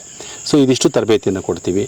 ಆಮೇಲೆ ಕೆಲವೊಂದಿಷ್ಟು ಸಾವಯವ ದೃಢೀಕರಣ ತಗೊಳ್ಳೋದಕ್ಕೆ ಏನೇನು ಮಾನದಂಡಗಳಿದೆ ಅನ್ನೋದ್ರ ಬಗ್ಗೆನೂ ಮಾಹಿತಿ ಕೊಡ್ತೀವಿ. ಶೆಡ್ಡನ್ನು ಯಾವ ರೀತಿ ಕಟ್ಕೋಬೇಕು, ಅದರದ್ದು ಅಗಲ ಉದ್ದ ಆಳ ಎಲ್ಲ ಎಷ್ಟಿರಬೇಕು ಅನ್ನೋದ್ರ ಬಗ್ಗೆ ಮಾಹಿತಿ ಕೊಡ್ತೀವಿ. ಸೊ ಇದಿಷ್ಟನ್ನು ಕಲ್ತ್ಕೊಂಡೋಗಿ ಅವರ ತಾಕಿನಲ್ಲಿ ಅವರು ಅಭಿವೃದ್ಧಿಯನ್ನು ಪಡಿಸ್ಕೋಬೇಕು. ಎಷ್ಟಿದೆ ಸರ್ 2 ದಿವಸಕ್ಕೆ ಫೀಸು 2,000 ರೂಪಾಯಿ ಚಾರ್ಜ್ ಮಾಡ್ತೀವಿ. 2,000 ರೂಪಾಯಿ. ಓಕೆ. ಇನ್ನೊಂದು ಹೇಳ್ತಾ ಇದ್ರಿ, ರೈತರಿಗೆ ಒನ್ ಡೇ ಬಂದ್ರೆ ಫ್ರೀ ಇದೆ, ಅವ್ರು ನೋಡ್ಕೊಂಡು ಹೋಗ್ಬೋದು. ಹೌದು, ಯಾರು ಬೇಕಾದ್ರೂ ಬರ್ಬೋದು. ಪ್ರತಿ ಶುಕ್ರವಾರ ಮಾತ್ರ ಇರುತ್ತೆ ಅದು. ಪ್ರತಿ ಶುಕ್ರವಾರ ಹೊರಗಡೆಯಿಂದ ಬರ್ತಕ್ಕಂಥ ರೈತರಿಗೆ ಅವ್ರು ಮುಂಚೆನೆ ಆ ನಂಬರ್ಗೆ ಹೇಳಿ ರಿಜಿಸ್ಟರ್ ಮಾಡ್ಕೋಬೇಕು. ಸರ್, ನಾವು ಈ ಥರ ವಿಸಿಟ್ ಕೊಡಬೇಕು ಅಂತ ಇದ್ದೀವಿ ಅಂತ. ಅವತ್ತಿನ ದಿವಸಕ್ಕೆ ನಾವೇನು ಚಾರ್ಜ್ ಮಾಡೋದಿಲ್ಲ. ಒಂದೇ ದಿವಸ ಬಂದ್ಬಿಟ್ಟು ಇದನ್ನ ನೋಡ್ಕೊಂಡು ಹೋಗ್ಬೋದು ಅಷ್ಟೇ. ಅವರಿಗೆ ಆಳವಾದ ಮಾಹಿತಿ ಸಿಗೋದಿಲ್ಲ. ಅದರಲ್ಲಿ ಏನೇನ್ ಮಾಡಿದಿರಿ ನೋಡ್ಕೊಂಡು ಹೋಗ್ಬೋದು. ಒಂದು ದಿವಸ ಅಂದ್ರೆ ಬೆಳಿಗ್ಗೆಯಿಂದ ಸಾಯಂಕಾಲ, ಬೆಳಿಗ್ಗೆಯಿಂದ ಮಧ್ಯಾಹ್ನ 2 ಗಂಟೆ 3 ಗಂಟೆ ತನಕ ಇರುತ್ತೆ. ಊಟದ ವ್ಯವಸ್ಥೆ ಇರುತ್ತೆ ಅವರಿಗೆ. ಊಟದ ವ್ಯವಸ್ಥೆ ಇರುತ್ತೆ. ಊಟ ಇದನ್ನ ಮಾಡ್ತೀವಿ. ಓಕೆ. ಈಗ ನಾನು ಒಬ್ಬನೇ ಬರ್ಬೇಕು ಯಾರಾದ್ರೂ ಅಂತ ಇಷ್ಟಪಟ್ರು ಅಂತ ಅನ್ಕೊಟ್ರಿ, ಇದನ್ನ ನೋಡಿ ಇಷ್ಟ ಆಯ್ತು, ಸುಮ್ಮನೆ ನೋಡ್ಬೇಕು ಅಕ್ಷಯ ಕಲ್ಪ ಅಂತ ಹೇಳೋದಲ್ಲ. ಪ್ರತಿ ಶುಕ್ರವಾರ ಇರುತ್ತೆ. ಆ ಶುಕ್ರವಾರಕ್ಕೆ ಅವ್ರು ಅಲೈನ್ ಮಾಡ್ಕೋಬೇಕು. 2 ದಿವಸ ಮುಂಚೆ ನಮಗೆ ಮಾಹಿತಿಯನ್ನು ನೀಡಬೇಕು. ನಾನು ಬರ್ತಾ ಇದ್ದೀನಿ ಇಂಥ ದಿವಸ ಅನ್ನೋದನ್ನ ತಿಳಿಸ್ಬೇಕು. ಓಕೆ. ಇದ್ರದ್ದಾಯ್ತು ಸರ್. ನಾನೊಂದು ಫ್ಯಾಮಿಲಿ ನೋಡಿದೆ, ಅವ್ರು ಬಂದಿದ್ರು. ಅವ್ರು ಹೇಗೆ, ಅವ್ರದ್ದೇನು ಪ್ಯಾಕೇಜ್, ಇವ್ರದ್ದೇನು ಏನು ಅಂತಂದ್ರೆ ಇದರಲ್ಲಿ 2 ದೃಷ್ಟಿಕೋನ ಇದೆ. ಒಂದು ಗ್ರಾಹಕರ ದೃಷ್ಟಿಕೋನ, ಇನ್ನೊಂದು ರೈತರ ದೃಷ್ಟಿಕೋನ. ನಾವೇನ್ ಮಾಡ್ತೀವಿ ಅಂತಂದ್ರೆ ಇಲ್ಲಿ ರೈತರನ್ನ ತರಬೇತಿ ಕೊಟ್ಟು ಅವರಿಗೆ ತಿಳುವಳಿಕೆ ಕೊಡೋದು ಎಷ್ಟು ಮುಖ್ಯನೋ, ಗ್ರಾಹಕರಿಗೂ ಕೂಡ ತರಬೇತಿ ಕೊಟ್ಟು ತಿಳುವಳಿಕೆ ಕೊಡೋದು ಅಷ್ಟೇ ಮುಖ್ಯ. ಗ್ರಾಹಕರಿಗೂ ಕೂಡ ಯಾವುದು ಒಳ್ಳೆ ಆಹಾರ, ಯಾವುದು ಕೆಟ್ಟ ಆಹಾರ ಅನ್ನೋದ್ರ ಬಗ್ಗೆ ಐಡಿಯಾ ಇಲ್ಲ. ನೀವು ಆಗ್ಲೇ ಹೇಳ್ತಾ ಇದ್ರೆ ಮಕ್ಕಳಿಗೆ ಹಾಲು ಎಲ್ಲಿಂದ ಬರುತ್ತೆ ನೋಡಿ ಗಾಬರಿ ಆಯ್ತು ಅಂತ ಅಂದ್ಬಿಟ್ಟು ಅವ್ರಿಗೆ ಅದ್ರ ಬಗ್ಗೆ ತಿಳುವಳಿಕೆ ಇರೋದಿಲ್ಲ. ಸೊ ಅದಕ್ಕೋಸ್ಕರ ಅವ್ರಿಗೂ ಕೂಡ ನಿಜವಾದ ಗುಡ್ ಫುಡ್ ಅಂದ್ರೆ ಏನು ಅನ್ನೋದ್ರ ಬಗ್ಗೆ ಅವ್ರಿಗೆ ಮಾಹಿತಿ ಕೊಡಬೇಕು. ಆ ಗುಡ್ ಫುಡ್ ವಿಚಾರದಲ್ಲಿ ಅಕ್ಷಯ ಕಲ್ಪ ಏನೆಲ್ಲ ಕ್ರಮ ಕೈಗೊಳ್ತಾ ಇದೆ ಅನ್ನೋದ್ರ ಬಗ್ಗೆ ಮಾಹಿತಿ ಕೊಡಬೇಕು. ಅದನ್ನು ನಾವು ಗ್ರಾಹಕರ ದೃಷ್ಟಿಕೋನದಲ್ಲಿ ಕೊಡ್ತೀವಿ. ಸೊ ಗ್ರಾಹಕರು ಬಂದ್ರೆ ಹಳ್ಳಿ ಜೀವನ ಹೇಗಿರುತ್ತೆ, ತೋಟ ಅಂದ್ರೆ ಹೇಗಿರುತ್ತೆ, ಅಲ್ಲಿ ಏನೇನು ಸವಲತ್ತುಗಳು ಇರ್ತವೆ, ಸೊ ಅಲ್ಲಿ ಯಾವ ರೀತಿ ಆಹಾರವನ್ನು ಬೆಳ್ಕೊಡ್ತಾರೆ, ನಮಗೆ ಅವ್ರ ಕಷ್ಟಗಳೇನು, ಅವ್ರ ಸುಖಗಳೇನು ಅನ್ನೋದ್ರ ಬಗ್ಗೆ ತಿಳ್ಕೊಳ್ಳೋದಕ್ಕೆ ಅವರು ಅಲ್ಲಿ ನಮ್ಮ ಇನ್ನೊಂದು ಕೋಡಿಹಳ್ಳಿ ಪ್ಲಾಂಟ್ ಅಂತ ಏನಿದೆ ಅಲ್ಲಿ ಬರ್ತಾರೆ. ಅವರಿಗೆ ಕೂಡ ಚಾರ್ಜ್ ಇರುತ್ತೆ. ಅವ್ರಿಗೆ ಏನಪ್ಪಾ ಅಂತಂದ್ರೆ ಅವ್ರು ಗ್ರಾಹಕರಾಗಿದ್ರೆ 5,000 ರೂಪಾಯಿ ಕೊಟ್ಟು ನಮ್ಮ ಉತ್ಪನ್ನಗಳನ್ನ ಒಂದೇ ಸತಿ 5,000 ರೂಪಾಯಿ ಅವರು ರೀಚಾರ್ಜ್ ಮಾಡಿದ್ರೆ ಉತ್ಪನ್ನಗಳನ್ನ ತಗೊಳ್ಳೋದಕ್ಕೆ ಅಂತ ಹೇಳಿ ಅವ್ರಿಗೆ ಉಚಿತವಾಗಿ ವಿಸಿಟ್ಗೆ ಅವ್ರಿಗೆ ಅವಕಾಶ ಇರುತ್ತೆ. 4 ಸಿಗುತ್ತೆ ನಿಮ್ದು. ನಮ್ಮಲ್ಲಿ ಹಾಲಿದೆ, ಮೊಸರಿದೆ, ಬೆಣ್ಣೆ ಇದೆ, ತುಪ್ಪ ಇದೆ, ಪನ್ನೀರ್ ಇದೆ, ಚೀಸ್ ಇದೆ, ಮತ್ತೆ ಯೋಗಾರ್ಟ್ ಇದೆ, ಈ ತರದ್ದು. ಆಮೇಲೆ ತರಕಾರಿ ತರಕಾರಿಗಳು ಸಿಗ್ತವೆ, ಮೊಟ್ಟೆ ಸಿಗುತ್ತೆ, ಬಾಳೆಹಣ್ಣು ಸಿಗುತ್ತೆ, ಈ ಥರದ ಉತ್ಪನ್ನಗಳೆಲ್ಲ ಇರ್ತವೆ. ಆ ಉತ್ಪನ್ನ ತಗೋಬೇಕು ಅಂತೇಳಿ ನಮ್ಮ ಆ್ಯಪಲ್ಲಿ ಅವರು 5,000 ರೂಪಾಯಿ ರಿಚಾರ್ಜ್ ಮಾಡಿದರೆ 4 ಜನಕ್ಕೆ ಒಂದು ದಿವಸ ಅಲ್ಲಿ ಬಂದು ಉಳಿದು ಮಾಡೋದಕ್ಕೆ ಅವ್ರಿಗೆ ಅವಕಾಶ ಇರುತ್ತೆ, ಉಚಿತವಾದ ಅವಕಾಶ ಇರುತ್ತೆ. ಒಂದು ದಿವಸ ಉಳ್ಕೋಬಹುದು. 5,000 ರೂಪಾಯಿ ತಗೊಂಡ್ರೆ 5,000 ರೂಪಾಯಿಂದ ಉತ್ಪನ್ನಗಳು ಮೆಟೀರಿಯಲ್ ಸಿಗುತ್ತೆ. 4 5,000 ರೂಪಾಯಿಗೆ ಅವ್ರು ಮೆಟೀರಿಯಲ್ ತಗೋಬಹುದು, ಬಂದು ಜೊತೆಗೆ ಇಲ್ಲಿ ಉಳ್ಕೊಂಡು ತಿಳ್ಕೊಬಹುದು. ಉಳ್ಕೊಳ್ಳೋದಕ್ಕೆ ಅನ್ನೋದಕ್ಕಿಂತ ಹೆಚ್ಚಾಗಿ ಅಕ್ಷಯ ಕಲ್ಪ ಬಗ್ಗೆ ತಿಳ್ಕೊಬಹುದು. ಓಕೆ, ಇದು ಒಳ್ಳೆ ಕಾನ್ಸೆಪ್ಟ್ ಇದೆ. ಆಯ್ತಾ? ಇಲ್ಲ ನಮ್ಮ ಹತ್ರ ನಾವು ಕಸ್ಟಮರೇ ಕನ್ಸ್ಯೂಮರೇ ಅಲ್ಲ ಅಂತಂದ್ರೆ 1,000 ರೂಪಾಯಿ ಒಬ್ಬರಿಗೆ ನಾವು ಚಾರ್ಜ್ ಮಾಡ್ತೀವಿ. ಅವ್ರದನ್ನ ಆನ್ಲೈನಲ್ಲೇ ಪೇಮೆಂಟ್ ಮಾಡಬೇಕು. ಪೇಮೆಂಟ್ ಮಾಡ್ಬಿಟ್ಟು ಅವ್ರಿಗೆ ಇಂಥ ದಿವಸ ಅಂತ ನಾವು ನಿಗದಿಪಡಿಸ್ತೀವಿ. ಅವತ್ತಿನ ದಿವಸ ಬಂದು ಕೂಡ ಅವರು ಕೂಡ ಅಕ್ಷಯ ಕಲ್ಪ ಬಗ್ಗೆ ತಿಳ್ಕೊಬಹುದು. ಮಿನಿಮಮ್ ಎಷ್ಟು ಜನ ಅಂತ ಇದೆಯಾ? ಹಂಗೇನಿಲ್ಲ. ಅಲ್ಲಿ ನಮಗೆ 180ರಿಂದ 200 ಜನ ತನಕ ಕೂಡ ಅಕಾಮಡೇಟ್ ಮಾಡ್ತೀವಿ ನಾವು. ಎಲ್ಲರೂ ಕೂಡ ಟೆಂಟಲ್ಲೇ ಉಳಿಸೋದು, ಯಾರಿಗೂ ಏನು ಇದು ಮಾಡೋದಿಲ್ಲ. ಇಲ್ಲಿ ತರಬೇತಿಗೆ ಅಂತ ಬಂದ್ರೆ ರೈತರು 20ರಿಂದ 22 ಜನಕ್ಕೆ ಅವಕಾಶನ ಮಾಡ್ಕೊಳ್ತೀವಿ. ಹಂಗ ನೋಡ್ತಾ ಇರೋರು ನಂಬರ್ಗೆ ಬರ್ತಾ ಇದೆ, ಕಾಲ್ ಮಾಡಿದ್ರೆ ಅವರು ನೋಡಬಹುದು, ಇಲ್ಲಿ ಬಂದು ಉಳ್ಕೋಬಹುದು, ಖಂಡಿತ ಮಾಹಿತಿಯನ್ನು ತಿಳ್ಕೋಬಹುದು ಅಲ್ವಾ? Okay, super sir. ಇದ್ರ ಬಗ್ಗೆ ಅಂತೂ ಅದ್ಭುತವಾಗಿತ್ತು. 5 ಎಕರೆ ಮಾಡೋರಿಗೆ, 10 ಎಕರೆ ಮಾಡೋರಿಗೆ, ಖಂಡಿತ ಇನ್ನು ಮುಂದಿನ ದಿನಗಳಲ್ಲಿ ಬಂದ್ರೆ ದೊಡ್ಡ ವಿಸ್ತಾರ ಇದು ಇನ್ನೂ ಪಡೆದಿರುತ್ತೆ. ಹೌದು, 25 ಎಕರೆ ಮಾಡೋದು. 25 ಎಕರೆ ಇದ್ರೆ ಏನೇನ್ ಮಾಡಬಹುದು ಅನ್ನೋದ್ರ ಬಗ್ಗೆನೂ ಕೂಡ ನಾವಿಲ್ಲಿ ನೆಕ್ಸ್ಟ್ ನಾವು ಅದನ್ನ ಕವರೇಜ್ ಮಾಡೋಣಂತೆ. ಅದನ್ನೊಂದಿಷ್ಟು ತೋರ್ಸೋಣ. ಇನ್ನ ನೆಕ್ಸ್ಟ್ ಬಂದಾಗ ಅದ್ಭುತವಾಗಿರುತ್ತೆ ಅಂತ ನನಗೆ ಈಗಲೇ ಖಂಡಿತ ಅಲ್ವಾ?